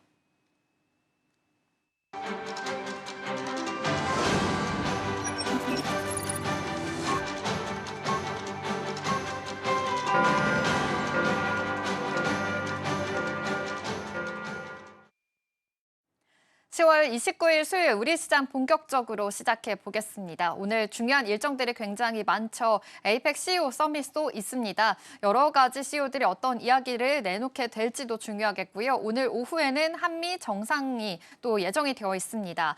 관세 협상 관련해서 계속해서 좀 이슈가 되고 있는 만큼 어떠한 협상 과정들이 나오게 될지까지 눈여겨보셔야 될 것 같습니다. 일단 간밤에는 뉴욕 증시에서 3대 지수 상승으로 마감했고요. 이 가운데 엔비디아가 큰 폭으로 상승을 보여주면서 AI 이제 거품론이 아니라 낙관론 쪽으로 좀 더 힘이 실린 모습입니다. 반도체 안에서의 랠리들 어디까지 이어질 수 있을지까지 눈여겨보시면 좋겠습니다. 그럼 우리 시장 본격적으로 출발해 보겠습니다. 오늘 코스피, 코스닥 양시장 상승 출발합니다. 코스피가 1.27% 상승하면서 4,061포인트 선 지나가고 있고요. 코스닥 역시도 0.35% 상승하면서 906포인트 선 지나가고 있습니다. 연일 계속해서 좀 좋은 흐름, 이 신고가 랠리 이어지고 있는 우리 증시 분위기니까요. 함께 체크해 보시면서요. 코스피의 분위기 먼저 살펴보겠습니다. 시가총액 1위부터 5위 살펴보겠습니다. 네, 역시 반도체 투토 오늘도 좀 상승 출발합니다. 삼성전자가 1%, SK하이닉스가 2.8% 상승하고 있는데요. SK하이닉스 실적이 나왔죠. 영업이익이 창사 이래 최초로 이제 10조 원을 돌파했습니다. 11조 3,800억 원이 나왔고요. 매출도 24조 원 돌파하면서 계속해서 이제 최대 실적이다라는 모멘텀 함께 지켜 있는 상황입니다. 반도체 안에서 오늘 엔비디아 그리고 관련해서 여러 가지 빅테크 기업들과 어떠한 협력들이 나오게 될지까지 눈여겨보셔야 되겠습니다. 이 밖에 LG에너지솔루션 2차 전지 안에서의 순환매 계속 돌고 있는 모습인데요. 그래도 상승 랠리가 좀 펼쳐졌던 만큼 오늘은 좀 숨고르기 들어간 모습입니다. 0.3% 빠지고 있고요. 삼성 바이오로직스가 1.38% 상승하고 있죠. 어제 실적 발표 나왔습니다. 역시나 좋은 실적, 분기 매출을 기록하게 됐고 지금 1공장부터 4공장까지 풀 가동이 되고 있는 상황이라고 합니다. 그리고 바이오시밀러 부문에서도 역시나 제품이 좀 확대가 되고 있다라는 이슈까지 같이 나오고 있으니까요. 관련해서 어떤 효과를 낼 수 있을지까지 눈여겨보시면 좋겠고 또 다음 달엔 또 분할 이슈까지 함께 있죠. 지금 목표 주가도 상향이 됐습니다. 관련돼서 이런 이슈들까지 함께 체크해 보셔야 되겠습니다. 이 밖에 원전주, 두산 에너빌리티가 상승하고 있고요. 조선주 안에서도 지금 상승 쪽으로 포지션 잡고 있으니까요. 함께 체크해 드리겠습니다. 이 밖에 코스닥의 분위기도 살펴보겠습니다. 1위부터 5위입니다. 네, 오늘 코스닥의 분위기는 좀 엇갈립니다. 일단 알테오젠이 1.05% 하락하면서 출발하고 있고요. 에코프로 그룹주들도 2차 전지주 전반적으로 오늘은 좀 숨고르기 장세 시현하고 있습니다. 이 밖에 HLB가 오늘 1% 넘게 상승하면서 지금 현재 상승폭 지금 시현하고 있다라는 점 짚어드리겠고 이 밖에 전반적으로 코스닥 시장은 좀 하락하는 종목들이 더 많은 상황입니다. 이 안에서의 랠리들까지 체크해 보시면 좋겠습니다. 그럼 수급도 체크해 보겠습니다. 코스피 시장에서 외국인들 지금 매도 포지션 잡고 있고요. 코스닥에서도 매도 포지션, 선물 시장에서까지도 지금 외국인들은 다 매도 지금 우위 보이고 있으니까요. 오후장까지 어떤 분위기가 이어질 수 있을지도 체크를 해보셔야 될 것 같습니다. 오늘 전략 세워보겠습니다. 네, 전문가님 오늘 코스피 코스닥 양시장 상승 출발합니다. 그런데 역시나 좀 수급 쏠림이 있는 것으로 보이거든요. 반도체 쪽으로 이 안에서의 랠리들이 좀 이어지고 있는 것 같은데 오늘의 개장 분위기 어떻게 보고 계실까요? 네, 일단 오늘 IT 쪽, 하이닉스가 실적 발표를 잘 나왔기 때문에 거의 2% 정도 반등이 좀 나오고 있죠. 삼성전자 역시도 오늘 상승이 나오고 있는데요. 삼성전자는 일전에 뭐 실적을 잠정 실적을 발표를 했고 거기서 네. 좀 좋은 실적이 나왔습니다. 그런데 이번 주에도 확정 실적을 좀 예고를 하고 있기 때문에 이 부분은 좀 확인이 좀 필요하긴 할 것 같고요. 그리고 특히나 하이닉스의 주가가 좀 강한 이유는 결국은 엔비디아의 주가 상승이 좀 배경이 있지 않나 이렇게 생각하고 있습니다. 그런데 일단 지금 시장에서 우리가 좀 봐야 되는 건 최근에 외국인들의 매도가 좀 나오고 있다는 거예요. 외국인들 수급이 오늘 현재 아침에 시장에서 본다면 1,000억 원 정도의 매도가 나오고 있는데 이 매도 금액이 IT 쪽에 집중이 좀 되어 있습니다. 네. 외국인들이 지금 현재 매도를 하고 있고 기관 쪽에서는 일단 오히려 매수를 하고 있긴 하거든요. 그런데 어제 같은 경우에는 이제 일별로 봤을 때 1조 6천억 원 정도의 매도가 지금 시장에서 쏟아졌습니다. 이 외국인들의 매도거든요. 근데 외국인들이 그렇다면 1조 원대의 규모의 매도를 했던 적이 언제였는가라고 따져보니까 최근에 뭐 9월, 8월, 7월에도 없었어요.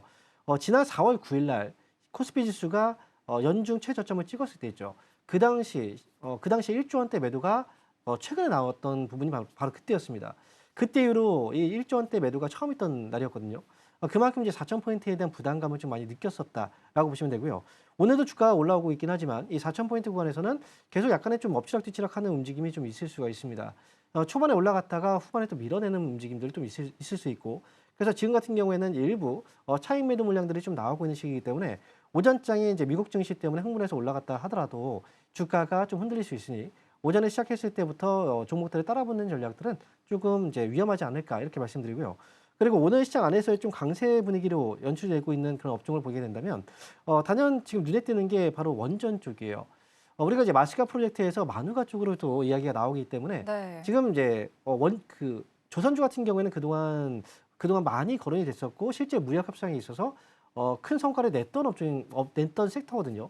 그런데 이번에는 조선 쪽보다는 또다시 이제 원전 쪽을 또 이제 비집고 들어가서 새롭게 신선한 테마가 좀 나왔단 말이죠. 그렇기 때문에 이번에 이제 원전주 같은 경우에 이번 에이펙 쪽과 관련해서 조선주보다는 조금 더 이제 큰 호응을 받을 수 있는 약간 시세가 나올 수 있는 가능성이 있지 않을까라고 생각을 합니다. 그래서 일단 원전주 같은 경우에는 그동안 저희가 이 방송에서도 많이 거론을 했지만 단기적인 관점이 아니라 좀 긴 호흡을 가지고 충분히 끌고 갈 수 있는 종목이다라고도 거론을 해드렸고요. 그래서 원전주에 대한 관심이 좀 필요한 시기가 되지 않았나 이렇게 말씀드리고요. 그리고 오늘 시장 안에서 이 섹터의 움직임들 조금 강한 섹터를 보게 된다면 이제 로봇주들도 조금씩 이제 움직임이 나오고 있거든요. 로봇주들의 움직임도 좀 강하고 그리고 6G 관련주들도 오늘 시장에서 상당히 좀 강하게 움직이고 있습니다. HFR이 오늘 15% 넘게 올라오고 있고요. OE솔루션도 10% 이상 반등. 그리고 대표주 RFHIC 역시도 15% 정도의 반등이 나오고 있기 때문에 6G 관련주들도 그동안 좀 많이 쉬었던 섹터입니다. 과거에 5G의 시대를 타고서 큰 상승이 나왔지만 그 이후에 주가가 많이 빠졌었거든요. 최근 들어서 다시 또 움직이고 있다라는 부분들. 결국은 지금 시장에서는 순환매가 좀 많이 돌고 있기 때문에 이 순환매를 통해서 우리가 수익을 낼 수 있는 방안들을 좀 찾아야 된다. 이렇게 말씀드리겠습니다. 그러니까요. 지금 상승하고 있는 분위기 속에서 순환매가 계속 돌고 있는데 이슈에 따라서도 계속 좀 변화가 될 수 있으니까요. 오후장까지도 계속 지켜보셔야 될 것 같습니다. 오후에는 한미 정상회담이 또 예정이 되어 있죠. 그러다 보니 어떠한 이슈가 나올지가 굉장히 중요해 보이는데요. 관세 협상 관련해서 진척이 있을지가 더 주목이 됩니다. 앞서서도 말씀해 주셨지만 지금 원전 협력에 대한 기대감으로 인해서 오늘 두산 에너빌리티 지금 거의 8% 가까이 좀 상승하면서 굉장히 큰 폭으로 급등하고 있는 상황인데요. 그럼 원전주 안에서의 모멘텀도 더 궁금해집니다. 사실 지금은 원전 협력을 할 것이다라는 기대감으로 인해서 오르는데 오후장 안에서의 분위기가 또 어떻게 바뀔지가 모르잖아요. 앞으로 그래도 더 장기적으로 보자면 원전에 대한 모멘텀은 항상 있다라고 말씀해 주신 만큼 오늘의 전략들은 어떻게 세워보면 좋을까요? 원전주는 이번에 이제 오늘 같은 경우에 한미 정상회담이 있거든요. 그렇기 때문에 여기에서 이제 가장 화두가 되는 건 우리나라 측하고 이제 미국하고 세부적인 관세 협상을 해야 됩니다. 네. 그 과정에서 우리가 이제 카드로 쓸 수 있는 게 조선 그리고 원전 쪽이라고 볼 수가 있고 조선 쪽의 카드는 이미 공개를 했습니다. 하지만 원전 쪽은 새로운 카드가 지금 나오고 있는 거기 때문에 이 과정에서 이제 미국 측하고 협상이 될지 안 될지 이 부분에 주목을 하겠죠. 하지만 이제 협상이 될 가능성이 일단 높다라고 이제 보고 있지만 네. 만약 결렬될 가능성도 있긴 하겠죠. 네. 그 부분에 있어서 그렇다면 이제 이 관련 종목들이 타격을 받을 수 있지 않을까라고 또 생각할 수 있는데 사실 그건 아니라고 생각해요. 왜냐하면 협상 카드로서 이제 제안을 한 거고 우리 측에서는 이 제안을 만약에 했는데 거기서 만약에 받아들이지 않는다면 더 큰 빅딜이 또 나올 수 있거든요. 그렇기 때문에 결국은 이제 이 카드를 다시 또 빼진 않을 거란 말이죠. 그래서 지금 원전 같은 경우에도 그렇고 지금 이제 조선주 이 조선의 경우에는 오늘 오히려 좀 차익매도가 나오고 있는 건 네. 그동안도 많이 알고 있었고 새롭게 원전 쪽으로 또 카드를 쥐고 있다는 건 조선만이 카드가 있지 않다라는 의미거든요. 그렇기 때문에 오히려 조선 쪽보다는 원전 쪽이 새롭게 또 부각이 될 수 있다. 그래서 원전주들은 오늘 이제 아침부터 좀 많이 올라와서 기대감이 좀 있어서 올라갔다가 또 빠질 수도 있어요. 네. 하지만 그렇다 하더라도 저는 조금 더 길게 가져가도 저는 괜찮지 않을까. 저는 이렇게 보고 있습니다. 오, 그렇군요. 원전주 오늘 기대감으로 인해서 지금 두산 에너빌리티 52주 신고가 달성하고 있는 양상인데 오늘 올라가더라도 그래도 장기적으로 봤을 때 여전히 긍정적인 포지션 주셨습니다. 그런데 조선주들은 그동안 좀 알고 있었고 오늘은 좀 차익 실현이 나오고 있는 것으로 보입니다. 그러면 이럴 때 오히려 조금은 기회가 되지 않을까? 아직 주도주로서 살아있지 않을까라는 기대감은 있는데 지금의 상황 어떻게 보고 계세요? 원전주 쪽을 지금 보면은 사실 새롭게 주도주의 역할을 하기에는 조금 부족한 부분이 있습니다. 왜냐하면 이제 국내 그 정책과 관련해서 아무래도 신재생 에너지 쪽과 관련은 그쪽을 조금 추진을 많이 했었거든요. 네. 원전 쪽은 지금 전 세계적으로 이제 대세인 건 맞아요. 하지만 최근에 보면 이제 고려원전 2호기 같은 경우에도 가동을 중단할 것이냐 아니면 재개할 것이냐 이 투표에 있어서 만약에 가동을 재개한다라는 쪽으로 갔다면 조금 더 탄력을 받지 않았을까라고 생각하는데 여기에 있어서 결론이 아직은 또 나오지 않았어요. 그렇다는 건 이제 고심이 좀 있다라는 거고. 그래서 정부에서도 역시 원전 쪽을 밀어줄 생각 분명히 좀 있을 거고, 그리고 지금도 원전 쪽이 커야 된다는 이제 시장의 시각들은 분명히 좀 있지만, 일단 현재로서는 이제 원전주에 대해서는 이 시장을 주도할 정도의 섹터가 아직은 되기는 좀 어렵고요. 하지만 장기적으로 봤을 때는 그래도 충분히 지금보다 훨씬 더 높은 가격까지 올라갈 수 있다. 이 정도까지는 저는 해석이 좀 가능하지 않을까.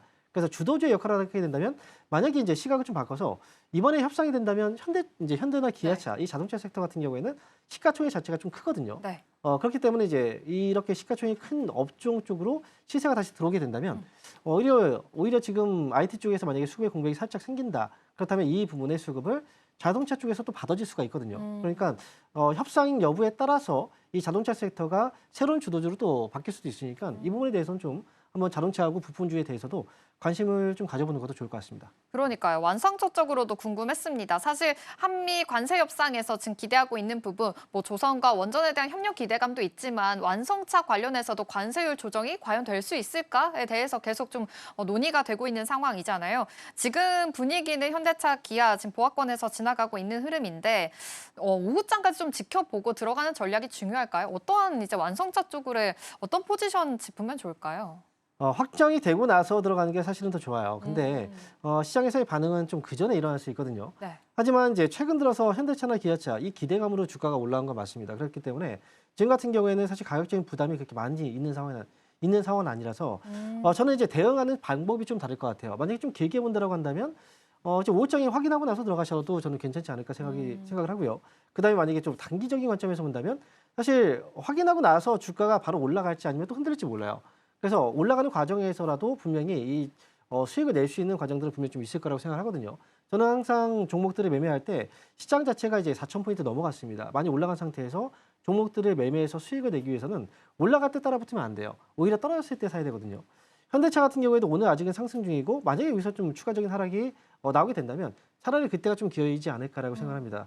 그리고 뭐 다른 섹터, 뭐 우리가 IT 쪽에 삼성전자하고 하이닉스를 비교해 본다면 이미 주가가 과거에 고점을 최고치를 넘어서 이제 주가가 올라갔는데 현대차나 이런 종목들은 아직은 아니거든요. 그래서 이 종목들에 대해서는 여전히 기회가 좀 많이 남아 있으니까 굳이 오늘이 아니라고 하더라도 시간적인 여유를 두고 보셔도 충분히 괜찮다 이렇게 말씀드리겠습니다. 네, 좋습니다. 완성차 쪽으로 긍정적인 포지션 주셨고요. 지금 오늘 오후에 관세 협상 이어질 예정이죠. 어떤 이야기가 나오게 될지 좀 주목해 보시면서 매매 전략들 세워보셔야 될 것 같습니다.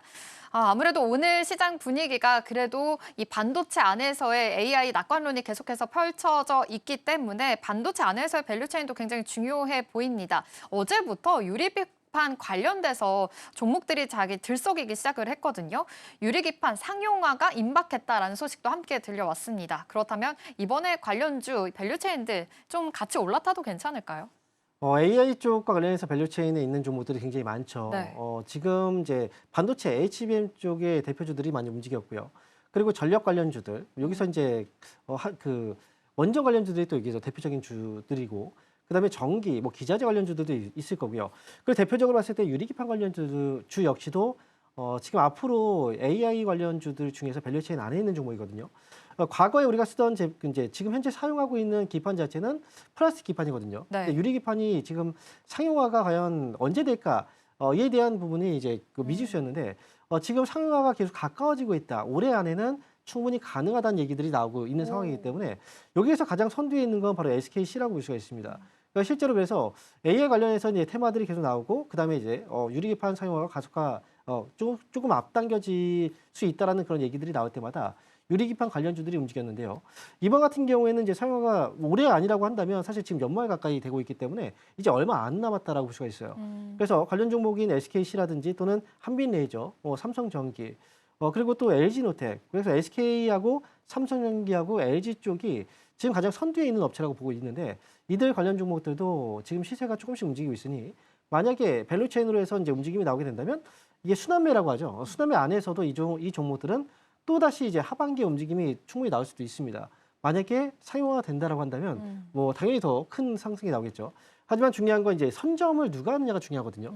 가장 선두에 있는 업체들이 아무래도 조금 더 유리하겠죠. 그렇기 때문에 지금 유리판 관련주들도 지금 하반기에는 좀 주목을 해서 보시면 좋을 것 같습니다. 아, 좋습니다. 반도체 안에서 소부장 기업들 어떤 걸 봐야 되나 고민하시는 분들 좀 참고가 될 것 같습니다. 요즘 뭐 낸드라든지 HBM 관련해서 지금 계속해서 순환매가 돌고 있는 분위기죠. 그런데 유리기판 종목들 이제 상용화가 임박했다라는 소식으로 인해서 다시 들썩이기 시작했습니다. 연말까지 어떠한 랠리가 펼쳐질 수 있을지 중요하겠고요. 초기 선점이 중요하다 말씀해 주셨으니까요. 이전까지 함께 참고해 보시면 좋겠습니다. 스탁포인트는 여기서 마치도록 하겠습니다. SCTV 황민혁 전문가와 함께했습니다. 고맙습니다. 네, 감사합니다.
네, 계속해서 캐스팅콜로 이어가 보도록 하겠습니다. 오늘 도움 말씀에는 YG경제연구소 차영주 소장 자리해 주셨습니다. 소장님 어서 오세요. 안녕하십니까? 네.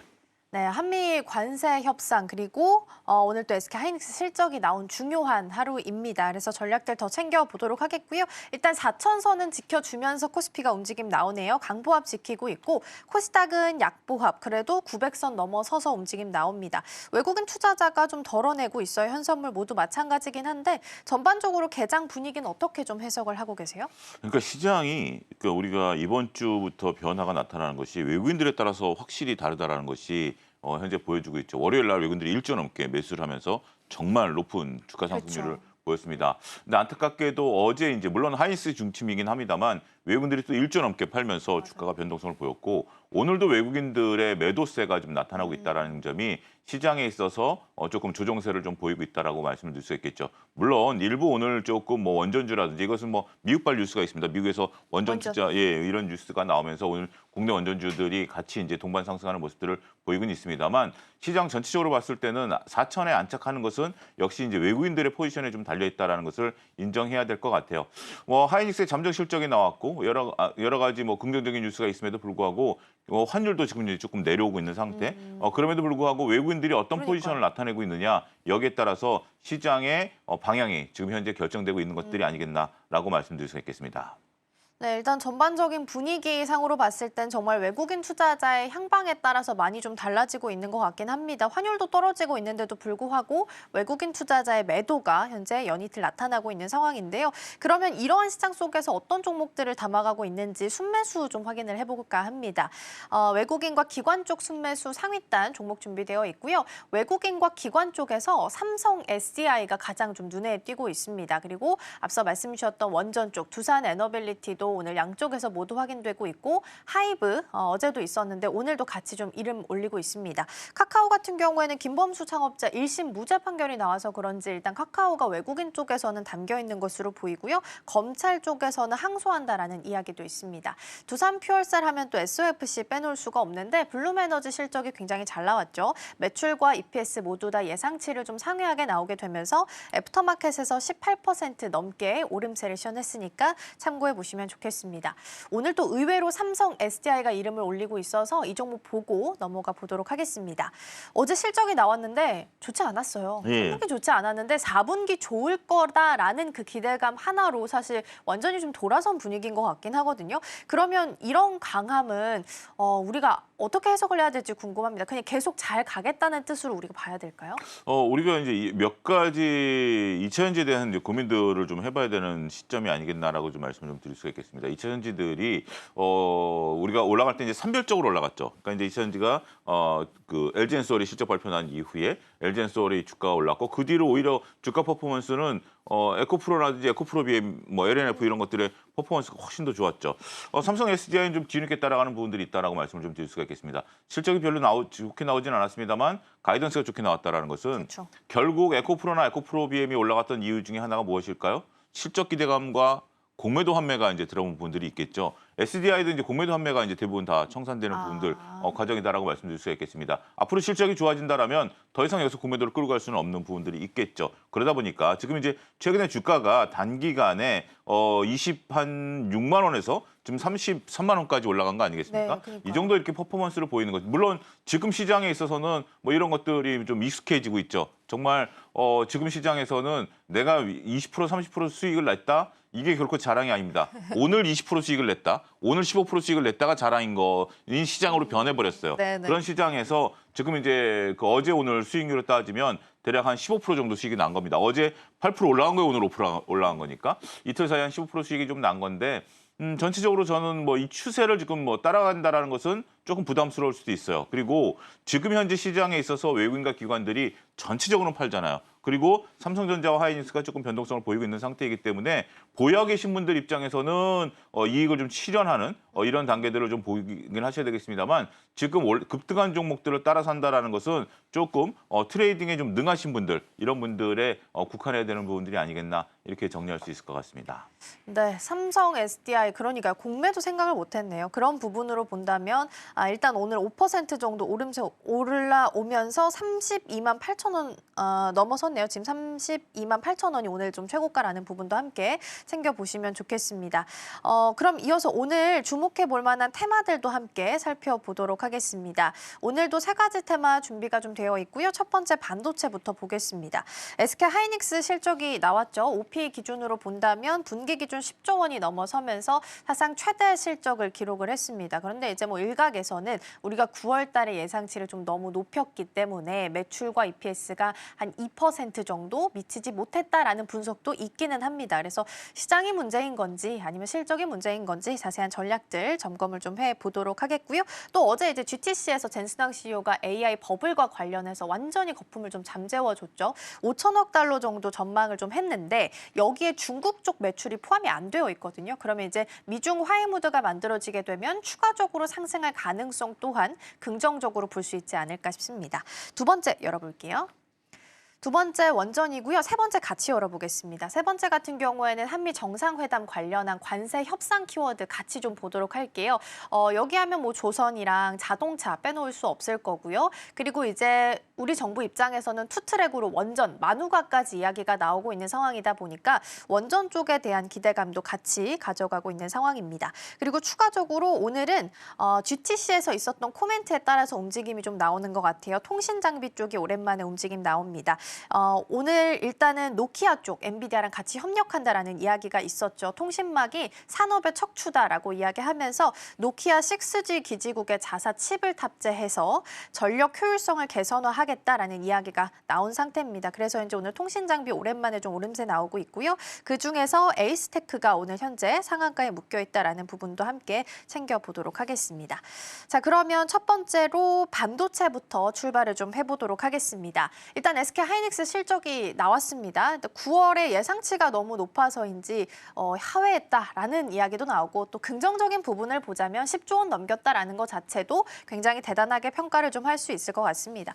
그러면 일단 주가 반응 이 정도라고 보면 시장에서 어떻게 보고 있는지 일단 궁금하고요. 추가적으로 우리가 어떤 내용들을 좀 집중해 봐야 될까요? 제가 요즘 좀 살을 빼기 시작했는데요. 살을 좀 오늘 운동을 많이 했다라고 생각을 하고 체중계 올라가니까 체중계가 생각보다 좀 덜 떨어졌다라고 네. 하면 좀 실망감이 있죠. 근데 있죠. 체중계가 떨어졌다라는 것은 어떤 소식이죠? 그건 긍정적인 소식이죠. 그러니까 어떤 면을 보느냐인 것 같아요. 그러니까 내가 생각한 것보다 체중계가 좀 덜 떨어졌다라는 것에 집중할 것이냐, 체중이 빠지기 시작한 거에 집중할 것이냐라고 봐야 되겠죠. 결국 하이닉스가 10조를 넘었다라는 것은 이건 어마어마한 사건이죠. 그럼요. 더군다나 삼성전자가 역대 두 번째 실적인 14조 다음에 12조를 지금 읽었는데 하이닉스가 고추월하게 생겼어요. 저는 이 부분에 집중해야 된다라고 보는 겁니다. 물론 컨센서스를 좀 하회하긴 했는데 컨센서스는 누가 만든 거죠? 시장의 기대감이죠. 만든 거죠. 시장의 기대감이기 때문에 그런 것보다 이제 팩트가 10조를 넘었다라는 절대 레벨이 굉장히 중요한 것 같아요.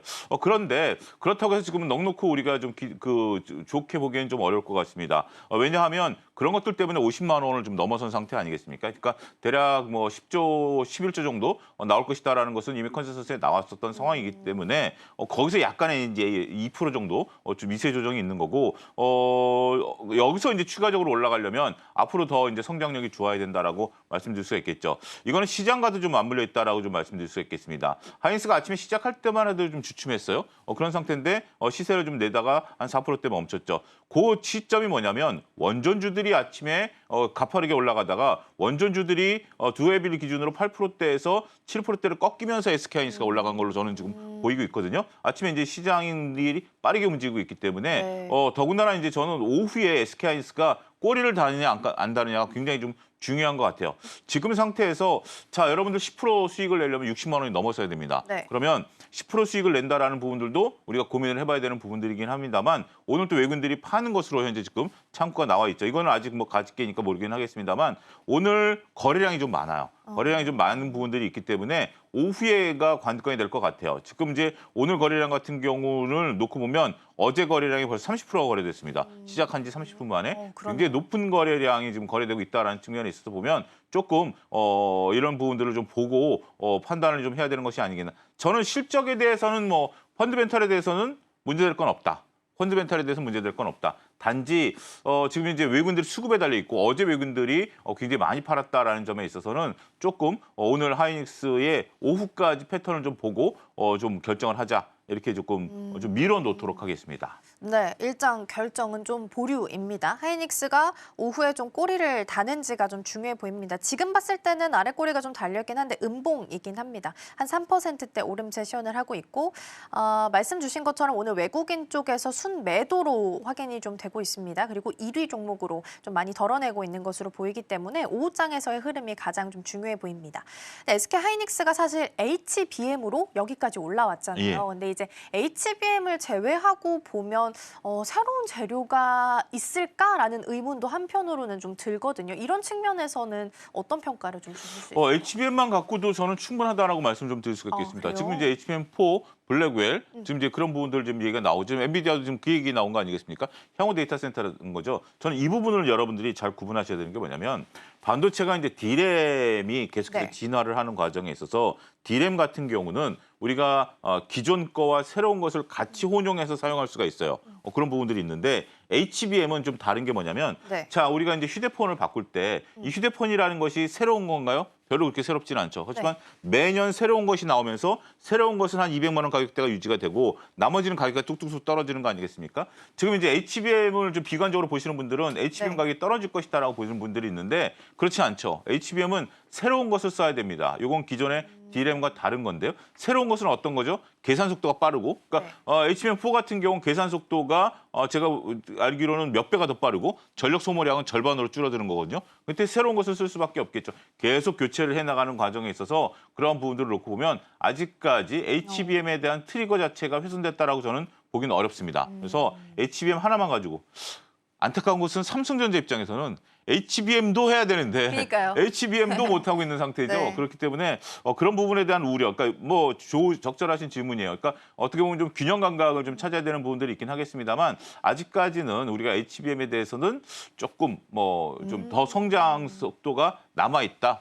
좀 이렇게 이해해야 되지 않을까 싶습니다. 네, 성장에 대해서는 여전히 긍정적으로 좀 바라봐 주셨고 트리거가 훼손됐다고 보기는 어렵다라는 측면에서 코멘트 주셨습니다. 근데 이제 퀄컴에서 비싼 HBM 대신에 이제 싼 메모리죠. LPDDR을 사용해서 가속기를 만들었다고 했잖아요. 물론 이건 좀 보긴 해야겠지만 만약에 실제적으로 이게 가능한 현실 가능성이 있는 뉴스라고 한다면 이런 부분들이 SK 하이닉스한테도 센티 훼손 좀 가능할까요? 근데 저는 뭐 그렇게 크게 문제될 뭐 여러 가지 이제 중국에서도 개발을 했고 여러 가지 경쟁 제품들이 나올 거예요.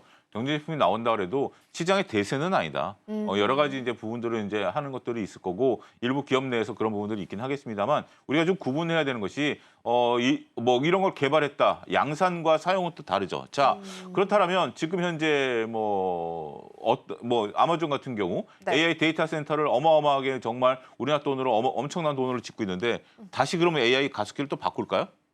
그건 쉽지 않을 것 그렇죠. 그거는 이제 일부 이제 좀 소규모 규모에서의 이제 부분들이다라고 말씀드릴 수 있어요. 그러니까 우리가 혼돈을 좀 하시면 안 됩니다. 네. 자, 우리가 삼성전자 휴대폰을 쓰고 있는데 뭐 조그만 어떤 중소기업에서 휴대폰을 하나 개발했다. 삼성전자보다 훨씬 싸고 훨씬 더 성능이 좋다라고 해서 삼성전자 휴대폰이 안 팔릴까요? 그런 부분들은 아니겠죠. 그런 부분들은 아니기 때문에 물론 이제 이런 것들에 대한 뉴스는 계속 추적 관찰해야 됩니다. 이런 것들이 자꾸 앞으로 나올 거예요. 자꾸 앞으로 나올 거고 그런 것들이 자꾸 이제 노이즈를 만들어내고 그러다 결국은 결정적인 한 방이 또 터질 수도 있어요. 하지만 지금 단계에서는 대세를 흔들 정도는 아니다. 그리고 우리가 또 반도체에 대한 오해를 놓고 보면 반도체 프로그래머들 입장에서 보면 구동 언어가 있습니다. 네. 그 구동 언어를 통해서 이제 프로그램을 개발하죠. 그런 부분들이 있는데 새로운 모델들이 나오면 이 구동 언어가 달라요. 그러면 우리가 지금 엑셀 쓰다가 또 다른 거를 더 좋게 나와도 쉽게 못 가죠. 왜냐하면 엑셀에 있는 데이터, 엑셀에 있는 언어 이런 것들이 익숙해져 있는 상태이기 때문에 이런 부분들까지 감안하게 된다라면 추적 관찰하긴 해야 되겠지만 결정적인 한 방은 아니다. 좀 이렇게 정리할 수 있을 것 같습니다. 네, 지금은 대세를 흔들 정도는 아니다. 다만 이제 추적은 좀 해볼 필요가 있다라는 말씀으로 정리해 보겠습니다.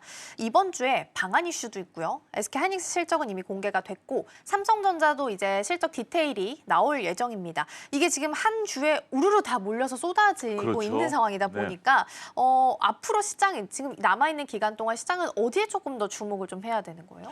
지금 오늘 오후에 이제 경주박물관에서 한미 맞아요. 정상회담, 내일은 미중 정상회담, 그다음에 모레는 한중 정상회담 뭐 이런 것들이 있는 부분들이죠.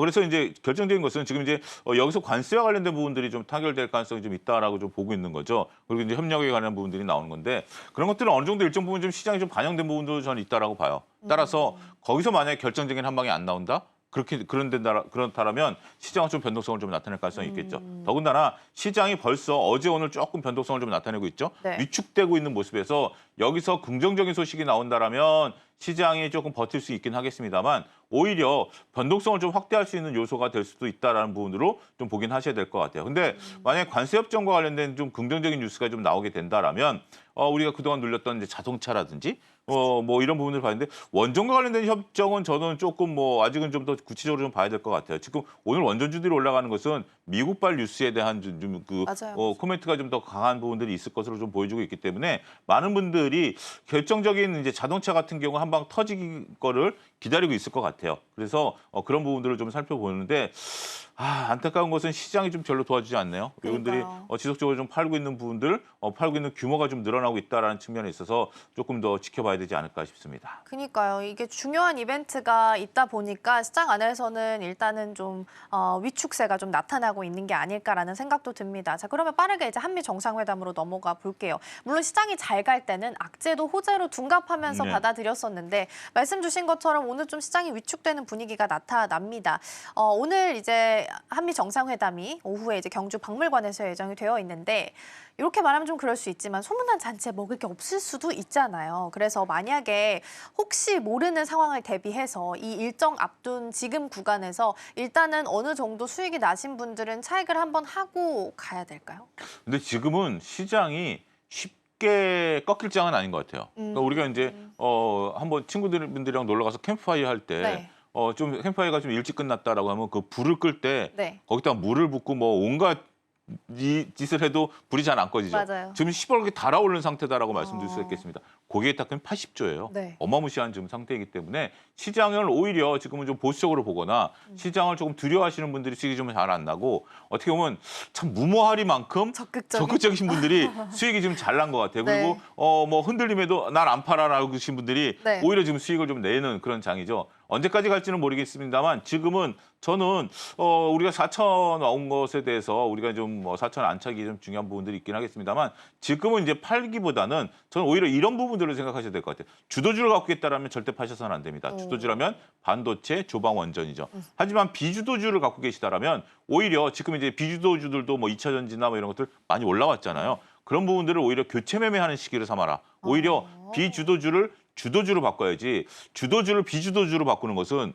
우리가 이제 그 증시의 경험이 있어요. 황금 팔아서 이상한 거 산다 뭐 이런 부분들이 있기 때문에 네. 그런 부분들을 오히려 더 보셔야 되는 부분들이 아니겠나라고 좀 말씀드릴 수가 있겠고 소문난 잔치에 먹을 게 없다라는 부분들도 있긴 하겠습니다만 두 정상이 그냥 만날까요? 물론 이제 트럼프가 네. 워낙 좀 엉뚱하니까 알 수 없죠. 네, 네. 너무 엉뚱하신 분이라 좀 우리가 뭐라고 얘기하기는 어렵겠습니다만 그래도 지금까지 나온 뉴스들을 보면 우리가 3,500억 달러 중에 1,500달러는 지급 보증, 나머지는 뭐 이렇게 하는 부분들을 있어서 보면 네. 오늘 또 미중 간의 정상회담 앞두고서 그 마약 문제를 좀 중국이 해결해 주면 맞아요. 관세를 좀 낮추겠다라는 또 유화 제스처가 나오고 있지 않습니까? 결국 트럼프 대통령은 관세를 빠르게 지금 협정을 해야 되는 부분들도 있어요. 미국이 지금 인플레이션이 너무 높기 때문에 그런 부분들을 놓고 보면 저는 뭐 소문난 잔치 먹을 게 없을 수도 있긴 하겠습니다. 기대감은 우리까지 버리지 말자. 기대감까지는 버리지 말고 네. 그 부분이 좀 긍정적으로 나타나야 우리 경제도 사니까 네. 조금 좋게 보자 이렇게 정리하겠습니다. 네, 알겠습니다. 주도주는 팔지 않되 비주도주라면 교체 매매도 가능하다. 그러니까 저도 성격상 안정적인 걸 좋아하다 보니까 그렇죠. 질문이 자꾸 보수적으로 가는 것 같긴 근데 해요. 많은 분들이 좀 그럴 것 같아요. 좀 두려움을 좀 느끼고 계시는 네, 것 같아요. 그러니까요. 시장이 어하는 사이에 벌써 9월, 10월 2달 사이에 추석 빼고 나면 한 달 반 사이에 그러니까요. 뭐 이렇게 하이닉스 빨리 2배가 좋아질 났으니까 네. 그러니까 굉장히 두려움을 떠는 건 당연하죠. 근데 저도 굉장히 보수적인 상태에서 지르십시오 이렇게 얘기는 못 하겠어요. 하지만 네. 지금 시장 상황이 쉽게 그러니까 문어만 져라. 나는 살 거다. 라는 그러시는 분들이 많아요. 근데 그럴 장은 아닌 것 같다. 이렇게 말씀드립니다. 알겠습니다. 무너질 상황은 아니다. 쉽게 꺾일 장은 아니다라는 말씀 주셨고요. 자동차도 보겠습니다. 일단 마무리가 어떻게 될지는 모르겠지만 지금 이 가격대로 본다면 이미 관세 15%를 반영한 구간일지가 궁금해요. 만약에 진짜 정리가 잘 안 되면 네. 이렇게 하락할 빌미가 될 수 있으니까요. 근데 저는 아직까지는 그것까지 반영은 안 된 것 같아요. 그래요? 자동차 갖고 계신 분들 보면 이제 한 20% 올랐어요. 네. 누구는 2배 올랐는데 아직 너무 미미하다. 나는 이제 20% 올랐다. 네. 물론 이제 실적에 대한 부분들은 좀 여러 가지 있습니다만 우리가 물론 현대차 같은 경우는 이제 제네시스 미국에 생산하겠다라는 거 아니겠습니까? 그러면 관세와 관련된 부분들이 그렇게 위험한 부분이냐라고 보면 또 그런 것도 아닌 거거든요. 너무 좀 저평가돼 있다라는 인식들이 있어요. 그래서 제가 지지난주에 현대차를 이제 추천을 좀 맞아요. 드렸었는데 그러고 나서 이제 퍼포먼스가 한번 나왔는데 저는 아직까지 이것에 대한 반영은 좀 아니다. 그리고 많은 분들이 이제 워낙 트럼프 대통령께서 조금 이렇게 들쑥날쑥한 부분들이 있기 때문에 못 믿겠다라는 좀 관점인 것이지 네. 이게 일괄 타결되고 나면 주가가 그러면 사야 되는 거 아닌가요? 라는 인식들이 좀 들겠죠. 더군다나 지금 이제 다른 것들이 조정을 좀 받고 있으면 말씀하신 보수적인 관점에서 보게 된다라면 네. 오히려 현대차에 대한 매력도는 아직은 살아있다. 이렇게 정리가 가능하겠습니다. 그러니까요. 그때 현대차 주시고 그 다음 날 바로 오르는 걸 보고 저희끼리도 이야기 많이 했었거든요. 근데 여전히 관세 15%를 기대한 가격이라기보다는 아직까지는 덜 올랐기 때문에 오히려 긍정적인 답변이 나오게 되고 코멘트가 나오게 된다면 추가적으로 상승 가능성 더 열려 있다라는 측면에서 말씀을 주셨습니다. 그럼 조금 더 질문을 긍정적으로 바꿔서 만약에 정상회담에서 좋은 이야기들이 많이 나온다면 우리가 지금 이야기하고 있는 조선, 뭐 자동차뿐만 아니라 그 밑에 있는 기자재나 부품, 뭐 자동차 한다면 자율주행까지도 좀 2차적으로 수혜도 가능한 관점일까요? 근데 그걸 그렇게까지 시각을 넓히시면 안 됩니다. 지금은 대형주 위주의 소수 종목들이 집중해서 가는 것들이기 때문에 그런 부분들까지 넓히게 된다라면 네. 오히려 지금 시장이 혼돈돼요. 그러면 어떤 생각을 하시냐면 자동차를 내가 사기는 좀 그러니까 오히려 조금 다른 것들을 사냐라고 볼 수 있긴 하겠습니다만 그건 격가지가 될 수 있어요.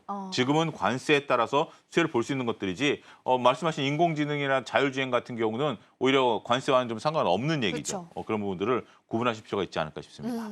그렇군요. 지금 현재 시장에서는 대형주 위주로 해서 소수 종목에 딱 집중해서 가야 된다라는 말씀을 주셨습니다. 그러면 한미 정상회담 관련해서 여러 가지 이야기 나눠봤는데 소장님께서 보고 계시는 토픽도 궁금합니다. 어떤 종목을 좀 주목해볼까요? 저는 오히려 SK를 한번 좀 여러분들이 네. 보셔야 된다라고 말씀드릴 수 있겠습니다. 이번에 한미 정상회담 말고 그다음에 이제 젠슨항도 우리나라에 지금 오셨고 네. 그다음에 이제 많은 이제 CEO들이 모이면서 되는 부분들에 대한 최태원 회장의 역할론에 대한 긍정적인 뉴스들이 많이 쏟아지고 네네. 있어요. 그런 분들이 있기 때문에 최태원 회장 같은 경우 이제 이혼 문제 때문에 조금 주가가 흔들리긴 했습니다만 SK 같은 경우 SK 하이닉스나 SK 스퀘어 이런 쪽들이 주가가 좀 굉장히 많이 올라가니까 지분 가치도 상당히 많이 올라가죠. 오늘 삼성물산 올라가는 거 보십시오. 어마무시하게 지금 삼성물산도 그때 좋은 말씀 해주셨던 걸로. 삼성물산도 얘기를 했었죠. 네. 그러니까 이런 어떤 지금 대형주들이 올라간다라는 거죠. 특히 이제 SK 같은 경우는 인공지능과 관련해서 여러 가지 이제 젠슨항과 뭐 할 수 있는 오늘 뭐 긍정적인 얘기를 한다라고 하죠. 그렇죠. 그게 이제 어떤 기업일지는 모르긴 하겠습니다만. 저는 뭐 SK에 대해서 한번 좀 여러분들이 이제는 관심을 좀 가지셔도 되지 않을까. 주가가 좀 안정적으로 올라가는 부분들이 있다라고 말씀드릴 수가 있겠습니다. 그러니까요. 그때도 삼성물산 말씀 주셨는데 진짜 그때 수급 엄청 났었거든요. 네. 근데 오늘 보니까 오늘도 오르네요. 한 8%. 이 종목이 9% 가까이 오르면서 지금 22만 6천 원 선 올라가고 있는 상황입니다. 이렇게 해서 탑픽까지 잘 살펴봤는데 소장님 이거 짧게 네. 하나만 좀 질문 드릴게요. 그러면 이 이벤트를 단기적으로 봐야 돼요? 아니면 그래도 이야기가 잘 나오게 되면 조금 더 길게는 볼 수 있어요? 이거는 중기적인 이벤트입니다. 그래요? 단기적인 회의로 끝나는 것들이 아니라 네. 어떤 우리가 지금 불확실성들을 마무리하는 단계잖아요. 마무리하는 거니까 저는 이 에이펙 회담은 네. 딴 때 같으면 저는 무슨 뭐 학회가 있다, 뭐가 있다, 그래서 주식을 사라 그러면 별로 거기엔 저는 긍정을 하는 건 아닌데 에이펙 회담을 기준점으로 해서 이 여러 가지 이제 관세 불확실성이라든지 그다음에 미중 간의 갈등 네. 또 북한 문제까지 그렇죠. 해결할 수 있는 부분들이 나오게 된다라면 저는 이건 새로운 모멘텀이 될 수 있다. 그래요? 저는 좀 중기적으로 보자 이렇게 정리하겠습니다. 불확실성을 해소하는 회의이기 때문에 오히려 중기적으로 좀 긍정적으로 봐도 좋겠다라는 말씀 함께 주셨습니다. 그러니까요. 이제 미중 정상회담 끝나고 나서 북미 정상 간 회동 가능성도 거론이 되고 있기는 해요. 그래서 이런 부분까지 같이 좀 챙겨보시면 좋겠습니다. 자, 이렇게 해서 소장님과 개장 분위기 잘 살펴봤습니다. 오늘 여기서 인사 나눌게요. 오늘 말씀 고맙습니다. 감사합니다.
네, 지금 이 시각 시장 상황 한번 체크해 보겠습니다.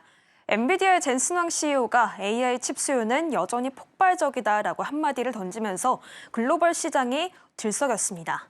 여기에 더해서 빅테크 기업들은 꾸준하게 몸집을 불려가면서 시장의 온기를 계속해서 더해주고 있죠.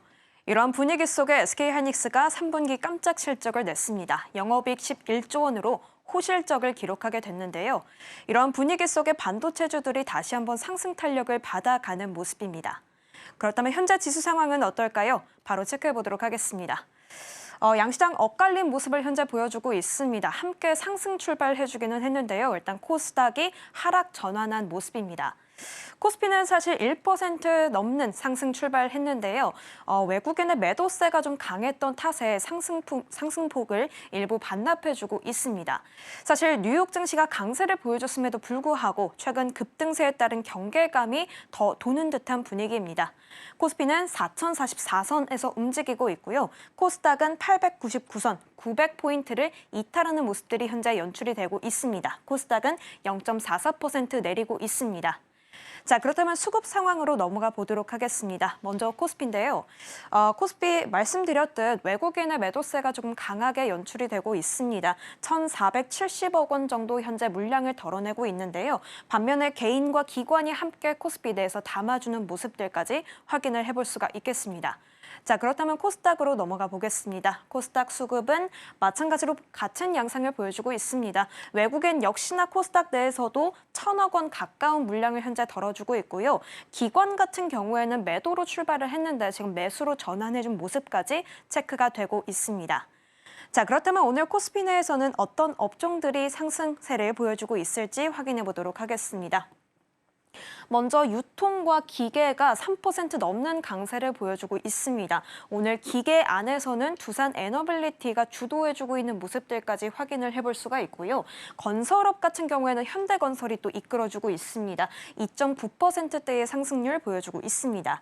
이어서 전기가스업과 철강 및 금속, 전기전자까지 1%대의 상승률 보여주고 있는데요. 특히 오늘 전기전자 안에서는 통신주들의 흐름도 주목해볼 만합니다. 이 엔비디아가 6G 통신망을 건설하겠다라는 이야기를 좀 언급했죠.